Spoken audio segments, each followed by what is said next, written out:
Welcome Vikas Bhaiya to the Real Hustle Talk Show. Thank you भैया, brother.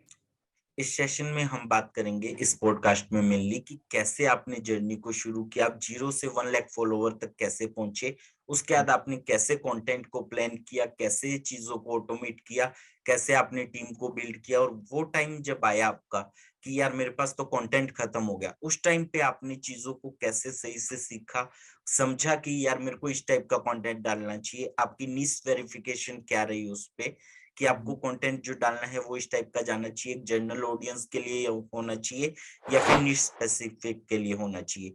तो वो चीज हम इस वीडियो में, इस पॉडकास्ट में समझेंगे। हाँ विकास भैया, सबसे पहले आप अपना इंट्रोडक्शन दीजिए कि कैसे आपने शुरू किया और आप क्या करते हैं basically. So, hey everyone, my name is Vikas Roy. I'm basically a digital marketer, founder of BizCrown and VR Media basically. And बात करिए आपने कैसे मैंने स्टार्ट किया, तो ये स्टार्ट मैंने किया था 2013 में, जब मैं 10th क्लास में था। तो उस टाइम पे मैंने स्टार्ट किया वेब डेवलपमेंट से, जहाँ पे मैंने HTML के बुक्स वगैरह देखी। तो वहाँ पे मुझे बहुत ही अच्छा लगा, इंटरेस्टिंग था कि हाँ यार, वेबसाइट बेसिकली किस तरीके से काम करती है। तो वहां से मैंने सीखना स्टार्ट किया HTML को, फिर उसके बाद जावा सीखा, फिर उसके बाद PHP, इन सारी चीजों को सीखा। इससे पहले मैं कंटेंट क्रिएशन, डिजिटल मार्केटिंग में बिल्कुल भी नहीं था। तो वेब राइट। डेवलपमेंट मैंने वहां से किया। एंड 2014 के अंदर मैंने जो चीज भी सीखी थी, उससे एक प्लेटफॉर्म बिल्ड किया जिसका नाम रखा हमने हैशडैश। मैंने और मेरे एक फ्रेंड ने, हम दोनों क्लासमेट्स थे, हमने मिलकर एक प्लेटफॉर्म बनाया हैशडैश, जहाँ पे बेसिकली जो अभी आप देखते हो ना लिंक्डइन को, जिस तरीके से प्रोफेशनली आप कनेक्ट करते हो, इन सारी चीजें होती है। तो यस। वो प्लेटफॉर्म बेसिकली वही काम करता था। आप प्रोफेशनली, अगर आप डॉक्टर हो तो डॉक्टर से कनेक्ट करोगे, इंजीनियर हो इंजीनियर से कनेक्ट करोगे, चैट वगैरह करोगे, उस तरीके से होता था। तो हमने 2014 में बनाया। एंड वहां पे क्या हुआ कि हमने प्लेटफॉर्म बिल्कुल सही बनाया, काम बिल्कुल परफेक्ट था, बट एक राइट। प्रॉब्लम थी कि हम ऑडियंस तक नहीं पहुंच पा रहे थे। बिकॉज यार 10th 11th क्लास के बच्चे कितने ही लोगों को जानते होंगे और कहाँ तक राइट। वो पहुंच रहे हैं। तो वो हमने मतलब स्टार्ट करके बना दिया। मतलब मार्केटिंग स्ट्रेटेजी सही से इम्प्लीमेंट नहीं हो पाई। मार्केटिंग स्ट्रेटेजी नहीं, हमें मार्केटिंग का पता ही नहीं था कि राइट। मार्केटिंग करना भी कुछ होता है, कि हाँ यार लोगों तक पहुंचाना है। तो उस टाइम पे आप इंटरनेट भी इतना कुछ खास नहीं था कि हाँ यार हर कोई पर्सन जो है यूज कर रहा है। तो हमने वो राइट। बनाया, 1 साल तक रन किया। बहुत ऐसा कुछ नहीं था कि बहुत लोगों तक पहुंचे, बहुत मिनिमम से मिनिमम 300-400 लोगों तक पहुंच पाए थे। उसके बाद देखा कि यार नहीं है पॉसिबल, हमें इसको ना बंद करना पड़ेगा। बिकॉज अभी जो मेन प्रॉब्लम है उसको हम नहीं सॉल्व कर पा रहे कि मार्केट नहीं करना आता हमें। हमने उसको राइट। बंद किया 1 साल तक। उसके बाद मैंने देखा कि एक और प्लेटफॉर्म बना लेते हैं किसी और काम के लिए। तो हमने एक दूसरा प्लेटफॉर्म बनाया ऑन राइट करके, जहाँ पे हम बेसिकली क्या करते थे, आर्टिकल्स वगैरह लिखवाते थे। आर्टिकल्स लिखने के बाद वो बेसिकली क्या है कि आप उनको पिन कर सकते हो, पढ़ सकते हो, जो उसका ऑथर है उसको अप्रिशिएट कर सकते हो, सारी चीजें होती थी, फॉलो वगैरह भी राइट। वो भी बनाया। बट वहां पे भी हमें सेम प्रॉब्लम आई कि यार नहीं मार्केट कर सकते थे, पहुंचा नहीं पा राइट। रहे थे। तो अनफॉर्चुनेटली उसको भी बंद करना पड़ा। तो इस तरीके से 2 से 3 प्लेटफॉर्म बनाए। तो वहां पे एक चीज हमें समझ आई कि यार हम प्लेटफॉर्म बनाने में, हम कोई प्रोडक्ट बनाने में तो ठीक है, बट मार्केट करने में बहुत ज्यादा प्रॉब्लम है। बिकॉज हमें वो चीज आती ही नहीं है। तो राइट। 2017 तक मैंने प्लेटफॉर्म्स बनाए एंड बंद कर दिया। फिर उसके बाद मैंने प्लेटफॉर्म बनाना, मैंने सीखना शुरू किया यार इसको मार्केट किस तरीके से करना है। तब मैं आया डिजिटल मार्केटिंग के अंदर। मैंने राइट। समझा कि अब डिजिटल मार्केटिंग में देखते हैं कि यार अगर मैं कोई प्लेटफॉर्म बनाता हूँ तो बेसिकली उसको कहाँ कैसे प्रमोट करना है, एड्स क्या है, Google ads, Facebook ads, YouTube पे किस तरीके से प्रमोशन करना है ताकि लोग आ सके, देखें हमारे प्लेटफॉर्म, एटलीस्ट एक बार टेस्ट करें। पसंद ना आए वो अलग बात है, बट एटलीस्ट एक बार टेस्ट तो कर ही ले। तो राइट। 2017 के बाद मैंने सीखना शुरू किया। मैं इंस्टाग्राम पे इनिशियली नहीं था, लिंक्डइन के ऊपर था, लिंक्डइन पे कंटेंट डालता था, लिंक्डइन के ऊपर मैंने बहुत काम किए। तो उस टाइम पे आप देखोगे ना, जब मैं 2018 में मैं लिंक्डइन पे प्रॉपरली एक्टिव था, तो वहां पे कोई भी बहुत ही रेयर ऐसे क्रिएटर्स थे जो डॉक्यूमेंट या PDF या कराउजल्स कह लो वो शेयर करते थे लिंक्डइन के ऊपर। राइट। मैं इनिशियली वो शेयर करता था एंड काफी अच्छी खासे नेटवर्क मेरा वहां बनता गया। एंड डिजिटल मार्केटिंग वहां से मैंने सीखी, टेस्ट के। ब्लॉगिंग वगैरह मैंने कभी नहीं किया, यहाँ डिजिटल मार्केटिंग कर रहा हूँ तो मैं ब्लॉगिंग भी कर लूँ, ऐसा मैंने कभी किया ही नहीं। Simple right. सिंपल सा जो मैं सीख रहा था उसको मैं अपने टूल बनाता था, उन पे इम्प्लीमेंट करता था, देखता कि हाँ ये वो कर रहा है, नहीं कर रहा, नहीं कर रहा, उसको चेंज करने की नीड है। तो राइट। उस टाइम मैंने 2018 के अंदर अगेन एक प्लेटफॉर्म बनाया। बेसिकली कह सकते हो कि वो प्लेटफॉर्म ऐसा तो नहीं था कि बहुत ही यूनिक था, मतलब कह सकते हो इलीगल टाइप का था। टोरेंट के लिए मैंने प्लेटफॉर्म बनाया था, ओके। जहाँ पे हम मूवीज वगैरह प्रोवाइड करते थे। तो वो प्लेटफॉर्म अच्छा चला बिकॉज उस टाइम तक मेरे को पता था कि कैसे पहुंचाना है लोगों तक, तो वो राइट। प्लेटफॉर्म अच्छा चला। और जो फर्स्ट अर्निंग थी 2017 से 18 तक तो मैंने कोई अर्निंग नहीं करी, सिर्फ बनाया, छोड़ दिया, बनाया, बंद किया, यही सारी चीजें हुई। 18 के अंदर फर्स्ट अर्निंग हुई, वो जो मेरी टोरेंट वाली वेबसाइट थी उससे। यस। आपकी एंड फर्स्ट अर्निंग ऑनलाइन से कितनी थी?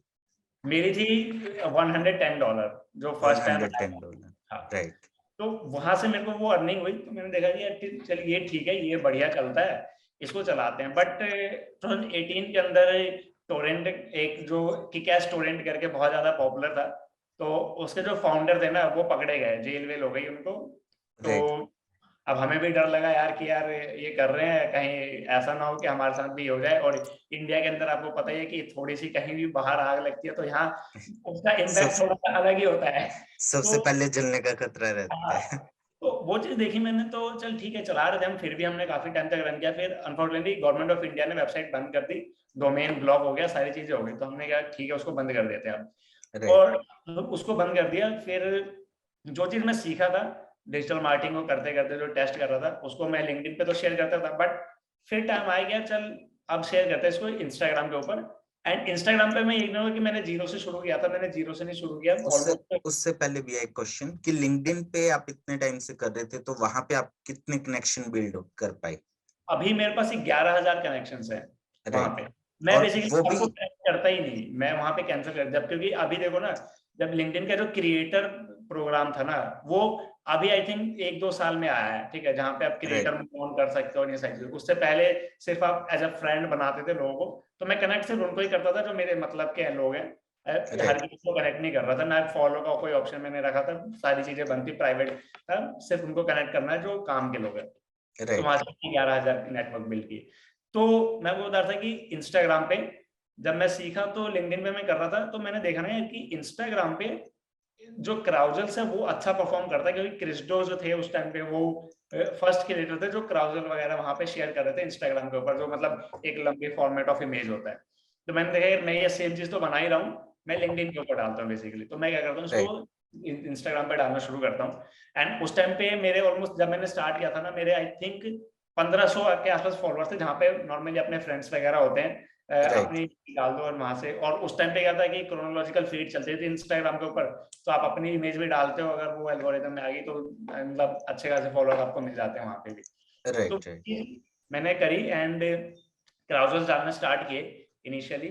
तो मैंने ये देखा कि लोगों को ना ये चीज ठीक लग रही है कि ठीक है, मतलब 10 इमेज है, बहुत सारी चीजें सीखने को मिल जा रही है एक ही पोस्ट के अंदर, और राइट। इंस्टाग्राम मेरे को अच्छा खासा वहां से रिस्पॉन्स दे रहा है।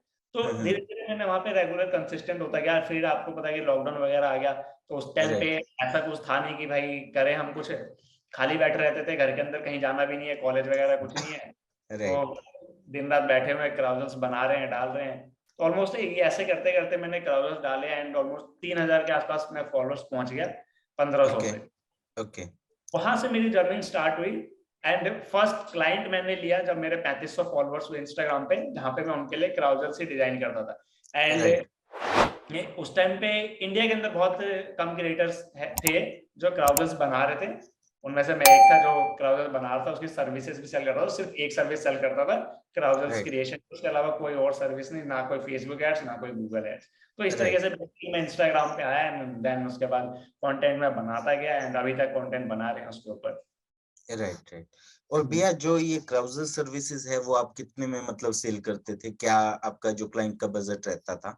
मैं बेसिकली सेल करता था 30,000 के अंदर 15 क्राउजर्स। 30,000 में 15 ट्राउजर? हाँ, राइट। जिसके अंदर सिर्फ डिजाइनिंग पार्ट होता था, कंटेंट क्लाइंट देगा, मैं सिर्फ डिजाइन करूंगा। राइट। और हाँ, उसके बाद आपने रील्स कब से बनाना स्टार्ट किया? रील्स ऐसा नहीं कि मैं वीडियो कंटेंट के अंदर इतना अच्छा नहीं था, अभी भी मैं अच्छा कंटेंट बना पाता हूँ, मुझे लगता ही नहीं कि मैं अच्छा कंटेंट बना रहा हूँ, वीडियो भैया, कंटेंट नहीं। यहाँ पे मैं एक बात बोलूंगा कि मोस्टली क्रिएटर को ये लगता है कि मैं अच्छा नहीं कर रहा, बट हमें यहाँ पे ये सोचना जरूरी है कि 95% लोग तो कर ही नहीं रहे हैं। हाँ, ये चीज है। तो राइट। रील्स की आपने बात करी ना, तो रील्स में बेसिकली जब रील्स नया नया लॉन्च हुआ, तो रील्स के अंदर क्या था ना कि जब आप कोई प्लेटफॉर्म ना कोई नया सर्विस लाता है ना, तो वो क्रिएटर को पुश करता है कि आप यही बनाओ, ठीक है, अगर आप ये नहीं बनाओगे तो मैं नहीं दूंगा रीच। Initially right. हर प्लेटफॉर्म के साथ, क्योंकि यार नया नया फीचर लाया तो वो चाहता है कि आप यूज करो। ठीक है। यस। तो मैं क्राउजर्स बनाता था, क्राउजर्स के ऊपर मेरे बहुत अच्छे एंगेजमेंट थे, बहुत अच्छा एंगेजमेंट आता था। तो इंस्टाग्राम का रील्स लॉन्च हुआ। अब हमें भी कुछ नया ट्राई करना है यार, क्योंकि अब कब तक वही बैठ के डिजाइन करेंगे, इन सारी चीजें राइट। होंगी। अब वीडियो का टाइम है, इंडस्ट्री भी शिफ्ट हो रही है उसकी तरफ, तो ठीक है क्राउजर्स ट्राई करते हैं और रील्स ट्राई करते हैं। तो वहां से मैंने रील्स, जब नया लॉन्च ही हुआ था उसी टाइम मैंने रील्स बनाना स्टार्ट किया, जहाँ पे ऐसे कुछ बोल के नहीं बनाते थे, बट ये पॉइंट वाला ऐसे ऐसे कर दिया, ऐसे ऐसे करके रील्स बनाना स्टार्ट कर दिया है। वहां से रील्स की जर्नी स्टार्ट हुई। एंड इनिशियली तो आपको पता है प्लेटफॉर्म नया लाता है फीचर, तो रीच भी अच्छी देता है, तो वहां पे भी यस। ठीक ठाक रीच आ रही थी। मैं कभी कभी बीच में आपके डिजाइनिंग वाले रील्स डालता था, कभी कभी मैं वो पॉइंटिंग रील्स डाल दिए, तो वो काफी अच्छा चल रहा था वहां पे। तो उसी तरीके से मैंने स्टार्ट किया था रील्स। और आपका जो कैमरा कॉन्फिडेंस था वो पहले से था, या फिर मतलब शुरू में आपको शाइनेस फील हुई और उसके बाद आपने वो कैमरा कॉन्फिडेंस लेके आए? नहीं, ऐसा नहीं था। इनिशियली मैं बेसिकली क्या था ना, कि मैं इतना कैमरा शाइनेस थी नहीं मेरे अंदर, क्योंकि मैं, आप कह सकते हो मैंने यूट्यूब भी स्टार्ट किया था बहुत टाइम पहले, ठीक है, एक चैनल राइट। स्टार्ट किया बहुत टाइम पहले, तो मैं वहां पे वीडियोस बनाता था। और उसके अलावा क्या है कि स्कूल वगैरह के अंदर भी, मतलब ऐसे नहीं कि पार्टिसिपेट वगैरह करते रहते, तो इतना कुछ डर नहीं था कि यार हम कैमरे के सामने बोलना है, तो ठीक है यार राइट। सुनिए बोल लेते हैं। बट एक चीज जो मैंने रियलाइज करी, जब मैं इनिशियली वीडियोस वगैरह डालता था, जब मैं यूट्यूब के टाइम की बात कर रहा हूँ, तो उस टाइम पे क्या होता था, मैं इंग्लिश में वीडियोस डाल रहा था, तो इंग्लिश के अंदर क्या होता है ना, इतना फ्लुएंसी नहीं आती। तो राइट। वहां पे मैंने वहां से सीखा है कि यार अपन जब नेचुरल रहेंगे ना, कि जिस तरीके से मैं बात करता हूँ उसी तरीके से अगर मैं बात करता हूँ, तो वीडियोस में अच्छी बना सकता हूँ। कैमरे के सामने कट्स वगैरह लेने की नीड नहीं है, नॉर्मली बैठेंगे ऐसे बात करेंगे, वीडियोस बन जाएगी। तो कैमरा साइनेस वैसी कुछ थी नहीं खास, बस नॉर्मल ये था कि वर्ड्स के अंदर फंबल हो जाते हैं कभी कभी, अभी भी होते हैं वो तो। राइट। बट ठीक है, नॉर्मली अगर बना रहे हैं तो बन जाती है वीडियो, कोई ज्यादा ऐसी कोई प्रॉब्लम नहीं आती। राइट। भैया यहाँ पे एक क्वेश्चन निकल के आता है कि आप उनको क्या सजेशन देना चाहोगे जो अपने आप को कैमरा शाई फील करते हैं, वो जो कैसे अपने आप को इम्प्रूव करें? मुझे क्या लगता है ना, कि कैमरा जो साइनेस है ना, वो बेसिकली होती नहीं है। हम बेसिकली क्या करते हैं, समझ लेते हैं कि हमें कैमरा साइनेस है। एंड इसका मेन रीजन पता है क्या है? मेन रीजन ये है कि एक तो ये कि अपने आसपास के लोग, ठीक है, जब हम कोई राइट। वीडियो वगैरह बना के डालते हैं ना, एंड मान लो आपके फ्रेंड्स वगैरह देखते हैं, तो ऑब्वियसली बात है फ्रेंड्स आपके मजे लेंगे, वो चीज राइट। होती है, वो क्रिटिसाइज भी करेंगे, सपोर्ट भी करेंगे, सारी चीजें करेंगे। एंड एक चीज क्या होती है कि जब आप अपनी वीडियो रिकॉर्ड करके देखते हो ना, तो बहुत बार ऐसा होता है कि आपको पसंद नहीं आएगी वो वीडियो, राइट। बिकॉज आपको पता है ना यार कि आपने इसको किस तरीके से बनाया है, तो आपको वो चीज लगता है कि नहीं यार ये इस तरीके से नहीं होना चाहिए। तो ये दो चीजें होती हैं बेसिकली। बाकी देखो, बात करने सबको आती है, ठीक है, राइट। आप सामने किसी के सामने बैठ के बात करनी है आपको, बहुत इजीली कर लोगे। ऐसा कुछ नहीं होगा कि आना ये स्क्रिप्ट ला, ये सारी चीजें कर तब मैं बात करूंगा। आप नॉर्मली किसी से मिलते हो, बात कर लेते हो। But right. कैमरे के अंदर ये होता है कि क्रिटिसिज्म से डर लगता है कि यार बनाया है, अगर कोई वर्ड सही से नहीं निकला या फिर कुछ बोल नहीं पाए, तो उसका बेसिकली डर रहता है कि यार लोग क्या कह देंगे, कुछ कमेंट कर देंगे। बिकॉज एक मेरा फ्रेंड था, ठीक है, उसने स्टार्ट किया था मतलब फिटनेस का चैनल, राइट। ठीक है, उसने एक वीडियो बनाई, वीडियो डाली, तो एक पर्सन ने क्या किया, कमेंट सेक्शन में लिख दिया कि भाई तुझे ना बोलना आता है, ना तेरी बॉडी है, ना तू सुंदर दिखता है। अब ये चीज उसको हिट कर गई। अब देखो बाहर से तो लगता है कि चलो ठीक है, बट इनिशियली आपको पता है कि यार ठीक है उसने बोला है ना, तो मतलब दिमाग में कुछ ना कुछ असर हो रहा है उस चीज का। तो उसने राइट। वीडियो बनाना बंद कर दिया। और मेन रीजन यही होता है लोगों के कैमरा साइनेस का, डरते हैं कि कोई कुछ बोल देगा, तो बस इसीलिए लोग कैमरे के सामने आने से डर रहे हैं। बेसिकली ऐसा कुछ करने की नीड ही नहीं होती यार। तो नॉर्मली आप आगे बात करते हो ना, लोगों को पसंद आएगा, आप ठीक है, क्योंकि हर किसी से गलती होती है, वर्ड्स राइट। गलत निकलेंगे, सारी चीजें होंगी। बट अगर आप करते रहते हो तो कैमरा साइनेस अपने आप चली जाती है। और सबसे बड़ी बात ये है ना भैया, लोग खुद को जज करते हैं, और सबसे उससे भी बड़ी बात ये कि जब आप वीडियोस क्रिएट कर रहे हो तो आपके पास ऑप्शन है कि आप उसे रिफाइन कर सकते हो। हाँ आप हाँ जब तक आपका परफेक्ट पीस निकल के नहीं आता तब तक आप उसे ट्राई करो, और ट्राई करने के बाद आपकी जो कैमरा शाइनेस है वो अपने आप खत्म हो जाएगी। हाँ, ये बस टाइम का खेल है यार। आप जितनी ज्यादा वीडियोस बनाते जाओगे, ऑटोमेटिकली है वो, आप उसको इम्प्रूव करते जाओगे। आपका जो कैमरा साइनेस और इनिशियली हो सकता है कि आप बस 5 वर्ड बोल पाओ एक एक बार में, फिर कट यस। करके फिर आपको 5 बोलना पड़े। बट अगर आप टाइम देते रहोगे तो वो 5 से 10 भी होगा, 15 भी होगा। तो वो सारी राइट। सारी चीजें टाइम के ऊपर ही है। जितना ज्यादा आप टाइम देते हो उतने ज्यादा आप उस चीज को इम्प्रूव कर पाओगे। राइट। और भैया यहाँ पे लैंग्वेज कितनी मैटर करती है, क्योंकि मोस्टली लोगों के साथ क्या होता है ना कि यार मेरे को वीडियोस बनानी है तो इंग्लिश में ही बनानी है, या फिर जो लोग इंग्लिश परफेक्टली बोल पाते हैं उन्हें देख के ये इन्फ्लुएंस आ जाता है कि यार वो बढ़िया बना रहे हैं, मैं नहीं बना पा रहा। उस चीज से कैसे डील करे कोई भी? ऐसा होता है ना कि मैंने जो एक्सपीरियंस किया है, मैं हमेशा ये कहता हूँ कि जो जिसके अंदर आप अच्छे हो ना, जो बोलने में जिस जिस भी लैंग्वेज हो, चाहे वो इंग्लिश हो, हिंदी हो, कोई सी भी लैंग्वेज हो, उस राइट। लैंग्वेज में बनाओ। आप अगर ट्राई करोगे ना कि मैं दूसरे लैंग्वेज में बनाता हूँ, तो आपका वो नेचुरल जो टोन है ना, वो निकल के नहीं आएगी। आप वो कर तो लोगे, ठीक है, देखो सीखना तो यार सीख लोगे, इंग्लिश बोलना कोई बड़ी बात नहीं, सीख लोगे आप कहीं से राइट। भी, स्पीकिंग कोर्स करो, थोड़ी प्रैक्टिस कर लो तो आप सीख जाओगे। बट वो आपकी जो फ्लुएंसी है वो निकल के कभी नहीं आएगी। और मैं कहता हूँ कि जो इमोशन है आपके कंटेंट के अंदर, वो कभी नहीं आएगा जब आप कोई ऐसी लैंग्वेज चूज करोगे जिस लैंग्वेज के अंदर आप अच्छे नहीं हो। अब मुझे राइट। अगर मान लो बनाना है कोई कंटेंट जिसके अंदर मैं थोड़ा सा सैड दिखाना चाहता हूँ, कोई इमोशनल चीजें है, मैं वहां पे आता हूँ, कहता हूँ कि चल यार इंग्लिश में बनाएंगे।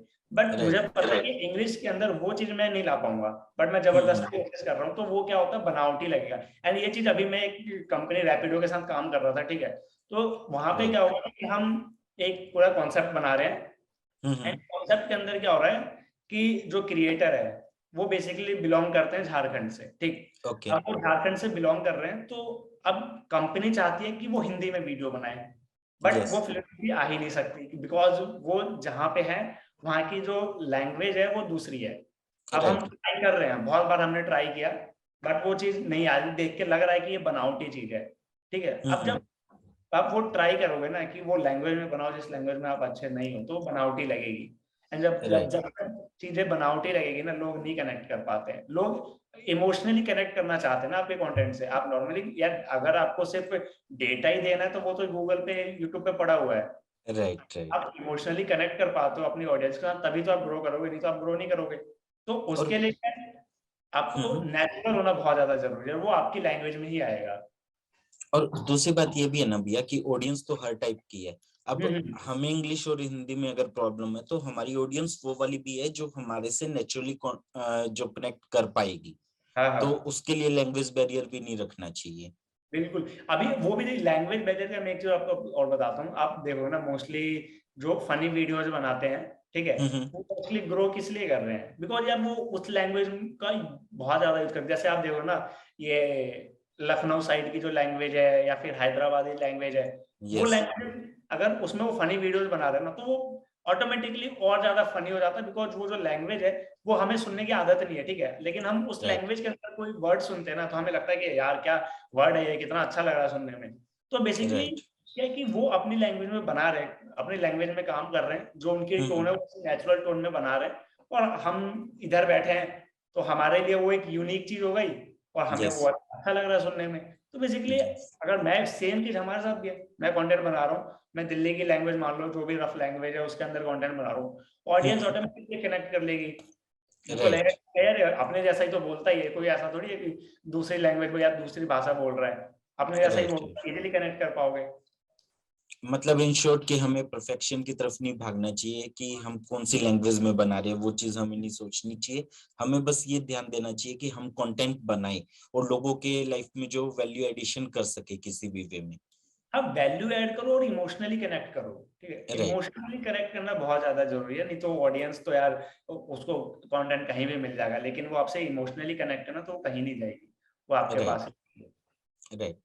तो भैया अभी बैक चलते हैं उसी टॉपिक पे, क्राउजल वाले पे। जब आप क्राउजल बना रहे थे या फिर आप रील्स बना रहे थे, आप कंटेंट कैसे लेके आ रहे थे? मतलब कंटेंट जो क्रिएशन या कंटेंट का आइडिया है वो कहाँ से ला रहे थे?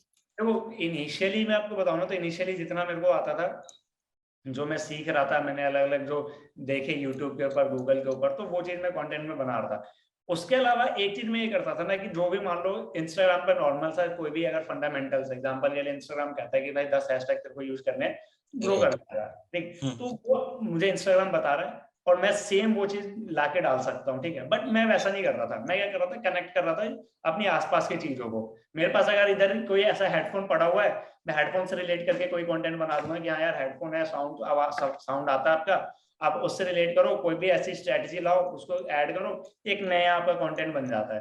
तो इस तरीके से मैं कंटेंट बना रहा था। मैं बेसिकली करता आसपास की चीजें देखता था, हाँ ये ठीक है, ये चीज है, मैंने इसके ऊपर कंटेंट बना दिया, रिलेट कर दिया दोनों चीजों को। एग्जांपल के लिए मैं आपको बताता हूँ, एक कंटेंट मेरा बहुत अच्छा पॉपुलर हुआ था जहाँ पे आप आइंस्टीन इक्वेशन देखते हो, E equal to MC square, ठीक है। तो मैंने यस। वहां से अपना एक नया फॉर्मूला बनाया कि growth is equal to EC square, जहाँ पे आप कंटेंट एंड एंगेजमेंट को देखते हो। एंड इसको मैंने इस तरीके से रिलेट किया कि हाँ ठीक है यार, अगर आपका जो कंटेंट है वो क्वालिटी कंटेंट आप ग्रो करोगे, और एंगेजमेंट का जो स्क्वायर है वो डिफाइन करता है कि एंगेजमेंट बाई डायरेक्शनल होती है, जहाँ पे आप देखते हो कि आप एंगेज करोगे, कोई और आपका कंटेंट देखता है वो आपके साथ एंगेज करेगा। तो ये क्या हुआ, रिलेटेबल हो गया। जितने भी साइंस के स्टूडेंट है उन सबने E equal to MC square पढ़ा हुआ है, सबको यस। पता है कि E equal to MC square क्या होता है। वहां पे उनको इसी से रिलेटेड एक नया ग्रोथ फॉर्मूला मिल गया कि हाँ यार, इंस्टाग्राम पे अगर ग्रो करना है तो growth is equal to C का स्क्वायर हो गया, कंटेंट एंड एंगेजमेंट का स्क्वायर। तो ये क्या हो रहा है कि मेरे पास जो चीजें हैं मैं उसको रिलेट कर रहा हूँ, सेम कंटेंट को एक नए वे में प्रेजेंट कर रहा हूँ। और राइट। बेसिकली यही चलता है। आप जो फंडामेंटल्स आप उसको चेंज नहीं कर सकते, लेकिन आप उसको नए तरीके से प्रेजेंट कर सकते हो। तो मैं राइट। बेसिकली वैसा ही कंटेंट बना रहा था, और अभी भी मैं बेसिकली वैसा ही कंटेंट बनाता हूँ कि मैं फंडामेंटल्स वही रखता हूँ, बट प्रेजेंट करने का तरीका हम चेंज कर देते हैं। एंड कंटेंट आइडियाज की बात है तो यार, आइडियाज आपको बहुत मिलते हैं। जब आप एक बार कंटेंट क्रिएशन की जर्नी में आते हो तो आपको क्या होता है, कोई भी पर्सन कंटेंट देख रहे हैं ना तो आपको सजेस्ट खुद ही कर देगा कि भैया इसके ऊपर कंटेंट बना दो, ये मुझे देखना है, इसको मुझे समझना है। आप एक एक पर्सन को लेके चलो। अगर एक कमेंट आया आपके पास कि हाँ यार मुझे ना हैशटैग के ऊपर कंटेंट चाहिए, आप हैशटैग राइट। का कंटेंट बना दो, सिंपल। राइट। आपको कहीं और से आइडिया लेने की जरूरत नहीं है। 10 कमेंट आए अलग अलग टॉपिक पे, 10 पे कंटेंट बना दो। एक भले ही एक पर्सन कमेंट कर रहा है, लेकिन आप पर्सनलाइज जा रहे हो, उस पर्सन की प्रॉब्लम को सॉल्व कर रहे हो। वो राइट। कंटेंट करने के लिए आपका अच्छा चल रहा है, बिकॉज यार वो नीड थी किसी चीज की। हो सकता है उसके राइट। जैसे और 10 लोग हो। जैसा कि हम देखते हैं ना, जब फेसबुक ऐड चलाते हैं तो आप एक लुक लाइक ऑडियंस क्रिएट करते हो, तो वो सेम प्रॉब्लम, सेम जो सिनेरियो है ना, वो यहाँ पे काम करता है। एक पर्सन है, राइट। उसको लुक लाइक ऑलमोस्ट बहुत सारे लोग पड़े हुए हैं, आप उसके लिए कंटेंट बना सकते हो, उसको कंटेंट दे सकते हो। तो उस तरीके से काम करता है। और मैं बेसिकली कंटेंट और ज्यादा मिले मुझे तो कंटेंट कंज्यूम भी मैं बहुत ज्यादा करता हूँ। अलग राइट। अलग यूट्यूबर्स ब्लॉग्स वगैरह पढ़ना, कोई भी नया जो ब्लॉग आ रहा है इंस्टाग्राम के थ्रू आ रहा है, अगर कोई प्लेटफॉर्म कोई नया ब्लॉग दिख रहा है, बिकॉज वो अपने प्लेटफॉर्म के बारे में रेगुलरली अपडेट कर रहे हैं, एंड हम राइट। कंटेंट उससे रिलेटेड बना रहे हैं, तो वो हमारे लिए कंप्लीट कंटेंट हो जाता है कि यार वहां से एक ब्लॉग के अंदर से 5 से 6 कंटेंट निकल जाते हैं, एंड वहां से आप वो राइट। content बना लेते हो। राइट। और भैया आप इसमें फिर कंटेंट प्लानिंग कैसे करते हैं कि मतलब आप कंटेंट कंज्यूम किए जा रहे हैं, कंज्यूम करते टाइम आपको इस टॉपिक पे आज मतलब वीडियो बनानी है, इस टॉपिक पे कल बनानी है, इस पे परसों बनानी है, वो प्लानिंग आप कैसे करते हैं? मैं बेसिकली क्या करता हूँ ना, जब भी मैं कंटेंट देखता हूँ मैं आपको दिखाता हूँ, ठीक है। मैं नोट पैड के अंदर यहाँ पे मैं कंटेंट आइडिया सारे लिख लेता हूँ। जो भी राइट। कंटेंट देख रहा हूँ सारी चीजें मैं यहाँ पे लिख के रखता हूँ अपनी। एंड फिर लिखने के बाद क्या होता है ना, कंटेंट मैं वैसे कैलेंडर होता है अपना एक, ठीक है। कैलेंडर के अंदर मैं डेट वाइज इन सारे टॉपिक्स को ऐड कर देता हूँ, एंड देन उन टॉपिक्स के ऊपर फिर स्क्रिप्ट लिखना स्टार्ट करते हैं कि हाँ यार इसके ऊपर ये की पॉइंट्स है मेरे, इन की पॉइंट्स को अपने कंटेंट के अंदर ऐड करना है, एंड देन एडिट करना है, एंड देन पब्लिश हो जाता है। तो वो बेसिकली क्या है कि एक फ्लो बना हुआ है। ऐसा कोई hard right. And fast rule भी नहीं है मेरा। कभी कभी क्या होता है, कुछ ऐसे टॉपिक आ गए जिसको बीच में ही करना है तो यार फोन से रिकॉर्ड करके ही डाल देते हैं। ऐसे राइट। जरूरी नहीं है हमेशा ही पूरा सेटअप होगा तभी रिकॉर्ड करके डालेंगे, बिकॉज कई बार नीड होती है उस कंटेंट को जल्दी शेयर करना है या फिर जल्दी अपडेट देना है। तो बाकी right. Scripting and proper calendar के हिसाब से काम करते हैं। किस दिन अपना कराउजल जाएगा, किस दिन अपना नॉर्मल इंस्टाग्राम रील जाने वाला है, यूट्यूब वीडियो का बनाऊंगा, तो ये सारी चीजें तो उसके अंदर एक कैलेंडर मेंटेन करके एंड वहां से करते हैं। तो आप कैलेंडर कहाँ पे मेंटेन करते हैं, कैसे उस गूगल कैलेंडर को प्रॉपर बनाते हैं? गूगल कैलेंडर के अंदर हम ऐड करते हैं। गूगल कैलेंडर में, राइट। हाँ। तो उसमें आपकी कोई थीम भी होती है कि मतलब इस दिन ये कंटेंट जाना चाहिए, कि फर्स्ट डे रील जानी चाहिए, सेकंड डे क्राउजल जाना चाहिए, थर्ड डे आईजीटीवी जानी चाहिए, या फिर मतलब आप मतलब डेज के अकॉर्डिंग सेटअप टॉपिक करते हैं या वाइज होता कैसे है, भी? वो टॉपिक वाइज होता है। ऐसा पर डे नहीं होता है कि हाँ रील जाना चाहिए या फिर ब्राउजर जाना चाहिए। वो बेसिकली टॉपिक पे डिसाइड भी होता है वो। जैसे एग्जांपल के लिए मैं एक टॉपिक बना रहा हूँ कोई भी, फॉर एग्जांपल आप कह सकते हो सोशल मीडिया मार्केटिंग का, ठीक है। तो मैं राइट। सोशल मीडिया मार्केटिंग पे अगर कोई क्राउजल बना रहा हूँ ना, तो उस क्राउजल के अंदर से मैं एक छोटा सा पार्ट रील्स के लिए भी रखूंगा। एंड जो क्राउजल पब्लिश होने से पहले रील्स पब्लिश होगी जिसके अंदर उस राइट। टॉपिक के ऊपर बात होगी, एंड देन वो क्राउजल पब्लिश होगा, एंड मे भी हो सकता है उसके ऊपर यूट्यूब वीडियो भी है। तो इस राइट, तरीके से डिसाइड होता है, ऐसा कोई पर्टिकुलरली डे डिसाइड नहीं होता कि इस दिन कराओगे एंड इस दिन रील जाएगा। राइट। और हम्म। आप कंटेंट को रिपर्पस भी करते हैं? पहले ये बता दीजिए कि कंटेंट रिपर्पसिंग होता क्या है और उससे आप कैसे एग्जीक्यूट करते हैं? तो कंटेंट रिपर्पसिंग मैं बहुत ज्यादा नहीं करता। मैक्सिमम टाइम मैं जो कर रहा हूँ वो क्या है कि जो भी टॉपिक मेरे पास है उस टॉपिक को तो राइट, मैं शेयर करता हूँ, बट जो मेरे पास पुराने टॉपिक्स हैं मेरे पास, जो मैंने ऑलरेडी आज से 1-1.5 साल पहले शेयर किया हुआ है, तो उस राइट, थोड़ा बहुत हो सकता है कि थोड़ा बहुत उसके अंदर चेंजेस करके मैं बेसिकली जो है शेयर कर देता हूँ, बट ऐसा नहीं होता कि बहुत ज्यादा ही मैं उसको कर रहा हूँ। बट ये रिपर्पसिंग बहुत अच्छी चीज है। आप करना चाहिए हर एक पर्सन को जो भी नहीं करते हैं, बिकॉज हो सकता है आपका जो पुराना कंटेंट है वो ज्यादा लोगों ने नहीं देखा, बट आपके पास उतनी ऑडियंस आ गई है कि हाँ यार अब वो उस कंटेंट को देखेगी, तो वो राइट, आप बेसिकली वहां पे कर सकते हो। एंड उसका बेनिफिट भी है कि नई ऑडियंस को पता चल जाता है कि हाँ आपने यार पुराने में ऐसा कुछ बताया हुआ है, तो अभी भी आप अपनी राइट, ऑडियंस का प्रॉपर ध्यान रखते हो, प्रॉपर चीजें बता रहे हो, तो वो आप कर सकते हो, बट बहुत ज्यादा नहीं करता मैं। राइट। और क्रॉस प्लेटफॉर्म आप कितना यूज करते हैं कंटेंट को? मैं मेरी लिंक्डइन एंड इंस्टाग्राम, बस मेनली दो लिंक्ड। जो कंटेंट मैंने इंस्टाग्राम पे बनाया वो लिंक्डइन के ऊपर जाएगा, दैट्स इट। उसके अलावा बहुत ज्यादा नहीं, बाकी मोटिवेशनल कोट्स वगैरह मैं ट्विटर के ऊपर शेयर करता हूँ, लिंक्डइन के ऊपर वो चीज नहीं करता। एंड जो लिंक्डइन अपना ये चलता है, उसके अलावा यूट्यूब के ऊपर वीडियो शेयर करता हूँ, तो उसके अंदर से छोटे छोटे शॉर्ट्स क्लिप जो है कट करके वो इंस्टाग्राम के ऊपर शेयर होते हैं। Right, right. तो भैया जब आप रील्स वगैरह ये सब कंटेंट क्रिएट कर रहे थे, उस हम्म। टाइम पे मतलब आपकी ग्रोथ क्या जा रही थी और आप उसमें डिफाइन कैसे कर रहे थे कि आपकी ऑडियंस को किस टाइप का कंटेंट पसंद आ रहा है? मतलब बेसिकली अगर बात करूं स्टैक्स की, तो आप स्टैक्स को कैसे रीड करते थे? देखो जब मैंने स्टार्ट किया था ना, तो इनिशियली बहुत ज्यादा ऐसा कुछ एंगेजमेंट नहीं था, बिकॉज मैं एक गलती करता था। मैं कम्युनिटी नहीं बनाता था। मेरा बेसिक राइट, समझना ये था कि मैं कंटेंट डाल रहा हूँ, शेयर कर देता था, पोस्ट कर दिया, हैशटैग वगैरह सारे प्रॉपरली रिसर्च करके डाले, एंड बैठ जाता था एंड देखता था कि हाँ कंटेंट कितना अच्छा परफॉर्म कर रहा है। मैं खुद ऐसा कुछ खास रीच आउट नहीं करता था किसी भी पर्सन को, ना मैं किसी क्रिएटर को पूछता था कि भाई क्या चल रहा है, कैसे काम करना है, क्या है इंडस्ट्री के अंदर, कुछ नहीं करता था। नॉर्मली राइट, कंटेंट बना के डालता था, और ये सबसे बड़ी मेरी मिस्टेक थी जब मैंने स्टार्ट किया, बिकॉज जब आप एक कम्युनिटी बनाते हो ना, तब जाके आपका कंटेंट अच्छा परफॉर्म करना स्टार्ट करता है, एंड लोग राइट, देख के उसके ऊपर सजेशन देते हैं, फीडबैक देते हैं कि भाई इसको चेंज करना है, ये अच्छा नहीं है, इसको चेंज करोगे तो ये ज्यादा अच्छा चलेगा। तो मैंने राइट, इसके ऊपर काम करना शुरू किया, अलग अलग क्रिएटर को रीच आउट किया। पहले तो पूछा कि भाई मेरा मेरा कंटेंट देख लो, क्या इसके अंदर इशू है, क्या प्रॉब्लम है, क्या इसको मैं फिक्स कर सकता हूँ, क्योंकि इतनी खास कोई ऐसी बहुत ही हाई लेवल की ग्रोथ नहीं हो रही है, धीरे धीरे बढ़ रहे हैं, तो इसको किस तरीके से। राइट, तो बहुत सारे क्रिएटर्स ने बताया मुझे कि हाँ यार इसको चेंज करोगे, ऐसे ऐसे करोगे तो ग्रोथ अच्छी होगी। तो वहां से मैं करता था। एक तो ये फीडबैक वाला था, दूसरा ये था कि जो मैं कंटेंट डाल रहा हूँ उसके ऊपर मेरा बेसिकली जो कमेंट सेक्शन है उसके अंदर लोग क्या कह रहे हैं, कमेंट राइट, देख, लोगों को कमेंट अगर मेरे को लगता है कि कमेंट ठीक है, तो मैं उसको और अच्छा इंप्रूव करने की कोशिश कर रहा हूँ कि कमेंट तो ठीक आ रहे हैं, बट ये कमेंट एक वर्ड के क्यों है। ठीक है, मेरा राइट, मतलब ये था कि यार एक वर्ड के कमेंट तो यार मैं उसको कमेंट में काउंट ही नहीं कर रहा हूँ, तो बस नॉर्मली उन्होंने मेरा कंटेंट देखा ही नहीं है। अगर वो कंटेंट देखते हैं तो वो अच्छा खासा उनको समझ आएगा, तब वो जाके कमेंट करेंगे, क्योंकि जो कॉल टू एक्शन था ना मेरा, उससे रिलेटेड कमेंट ही नहीं है। मैं कॉल टू एक्शन में राइट, कुछ और, कमेंट के अंदर कुछ और आ रहा है, तो इसका मतलब कि लोग वहां तक वो गए ही नहीं है, बीच में उन्होंने कंटेंट देखा है छोड़ के चले गए हैं। तो वो बेसिकली मुझे लगता था कि यार इसको इम्प्रूव करना है, ताकि लोग एंड तक जाएं एंड कंटेंट देखें, पूरा कंटेंट देखने के बाद कमेंट करें। तो एक ये चीज थी मेरी। लाइक्स वगैरह मैं वैसे इतना ज्यादा काउंट नहीं करता था, मेरे लिए सेव्स और शेयर्स ज्यादा मैटर करते थे, बिकॉज सेव्स क्या राइट, है कि यार वो बाद में भी देखेगा, शेयर्स क्या है कि मेरा कंटेंट बहुत ज्यादा लोगों तक जाएगा, बिकॉज वो शेयर करेंगे यस, तो ज्यादा लोगों तक पहुंच सकते हैं, ज्यादा लोग देखेंगे उस चीज को। तो यही कुछ मैट्रिक्स थे जिसको मैं काउंट करता था, सेव शेयर्स एंड कमेंट की क्वालिटी कैसी है। अगर क्वालिटी अच्छी देन कंटेंट अच्छा है, अदरवाइज मुझे कंटेंट को और इम्प्रूव करने की, चेंज करने की नीड है।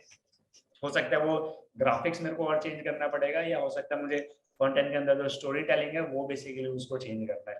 तो मैं यस, यही दो मैट्रिक्स पे डिपेंड करता था। राइट। तो भैया जब आप कंटेंट क्रिएशन करते थे, चाहे आप क्राउजल बनाते थे, चाहे आप वीडियो रील को बना रहे हैं, तो उस टाइम पे किस तरह से जो जर्नी है हमारे व्यूवर की, वो कैसे आप डिसाइड करते थे कि पहले उनका लेवल क्या होना चाहिए, एक्साइटमेंट लेवल वगैरह, और उसके बाद आपका सीटी कैसे होना चाहिए? मैं एक फनल फॉलो करता हूँ बेसिकली, ठीक है। एडा फनल जो बहुत पॉपुलर है, हर कोई यूज कर रहा है। राइट। मैं कंटेंट के अंदर बेसिकली उसी को करता हूँ, बिकॉज आपका जो कस्टमर, जो फॉलोअर्स है, जो ऑडियंस है, जो देख रहे हैं आपके कंटेंट को, वो एक जर्नी को अगर वो फॉलो करती है ना, तब आप वो आपके एक्शन लेगी उस कंटेंट के बाद, अदरवाइज वो एक्शन नहीं लेने वाली। तो वो राइट। जर्नी के लिए स्टार्टिंग हमेशा अवेयरनेस से होती है ना। अवेयरनेस के लिए आप क्या कर सकते हो बेसिकली, आप हुक ऐसा कुछ ऐसा रखो ताकि वो देखे एंड अट्रैक्ट हो जाए उस चीज को देख के, एंड देन राइट। उसके अंदर कोई डिजायर, जैसे हम क्राउजेस बनाते हैं ना, तो क्राउजेस के अंदर फर्स्ट चीज होती है अवेयरनेस का, ठीक है। आप कुछ राइट। ऐसा टाइटल रख दो जिसके बारे में उसको ऑलरेडी पता है, कोई हम्म। एक्टर का नाम लिख दो, पता है उसको, इसको वो उस कंटेंट को देखेगा। फिर उसके बाद वो इंटरेस्ट आएगा उसका, उसके अंदर फिर डिजायर जनरेट होगा कि हाँ यार ऐसा, तब जाके वो एक्शन लेता है। तो यस। वीडियो हो या क्राउजर हो, उसके अंदर सेम फनल को फॉलो करना है कि यार हुक ये है मेरा, इस लाइन को सुनने के बाद ऑडियंस रहेगा ही रहेगा। अगर वो हम्म। नहीं रहता, इसका मतलब इसके अंदर इशू है, इसको चेंज करने की नीड है। और कई बार क्या होता है ना कि आप 2-3 हुक लाइन भी क्रिएट करते हो, आप yes. Same content 2-3 hook line के साथ बार बार भी पोस्ट करो, मे बी आपको डिफरेंस दिख जाएगा कि हाँ यार इस हुक लाइन के अंदर क्या इशू था एंड उस हुक लाइन के अंदर मेरे को क्या बेनिफिट मिला है।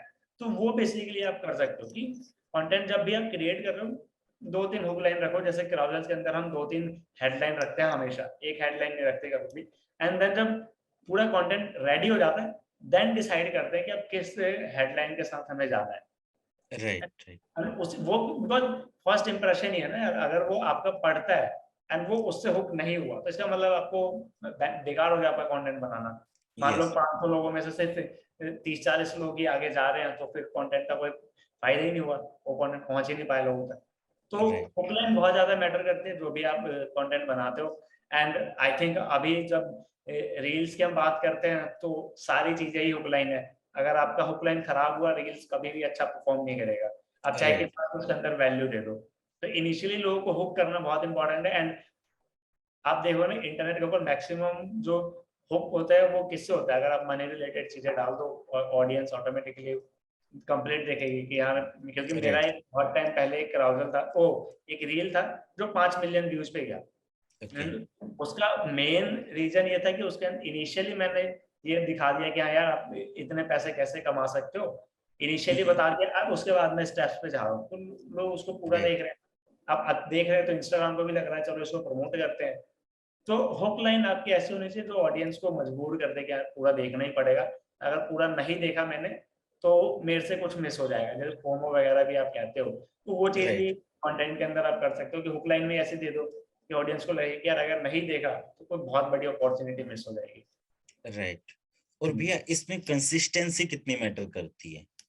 कंसिस्टेंसी बहुत मैटर करती है इसके अंदर। मैंने इनिशियली और भैया आप कंसिस्टेंसी को डिफाइन कैसे करते हैं? आपकी स्टेटमेंट क्या है कंसिस्टेंसी को लेके? स्टेटमेंट मेरी बेसिकली क्या है कि एक फ्रीक्वेंसी जो सेम इंटरवल पे रिपीट हो रही है, ऐसा नहीं कि आप डेली कर रहे हो, ठीक है। आप अगर राइट। हफ्ते में 2 डालते हो, हर हफ्ते 2 डाल रहे हो, देन वो आप कंसिस्टेंट हो।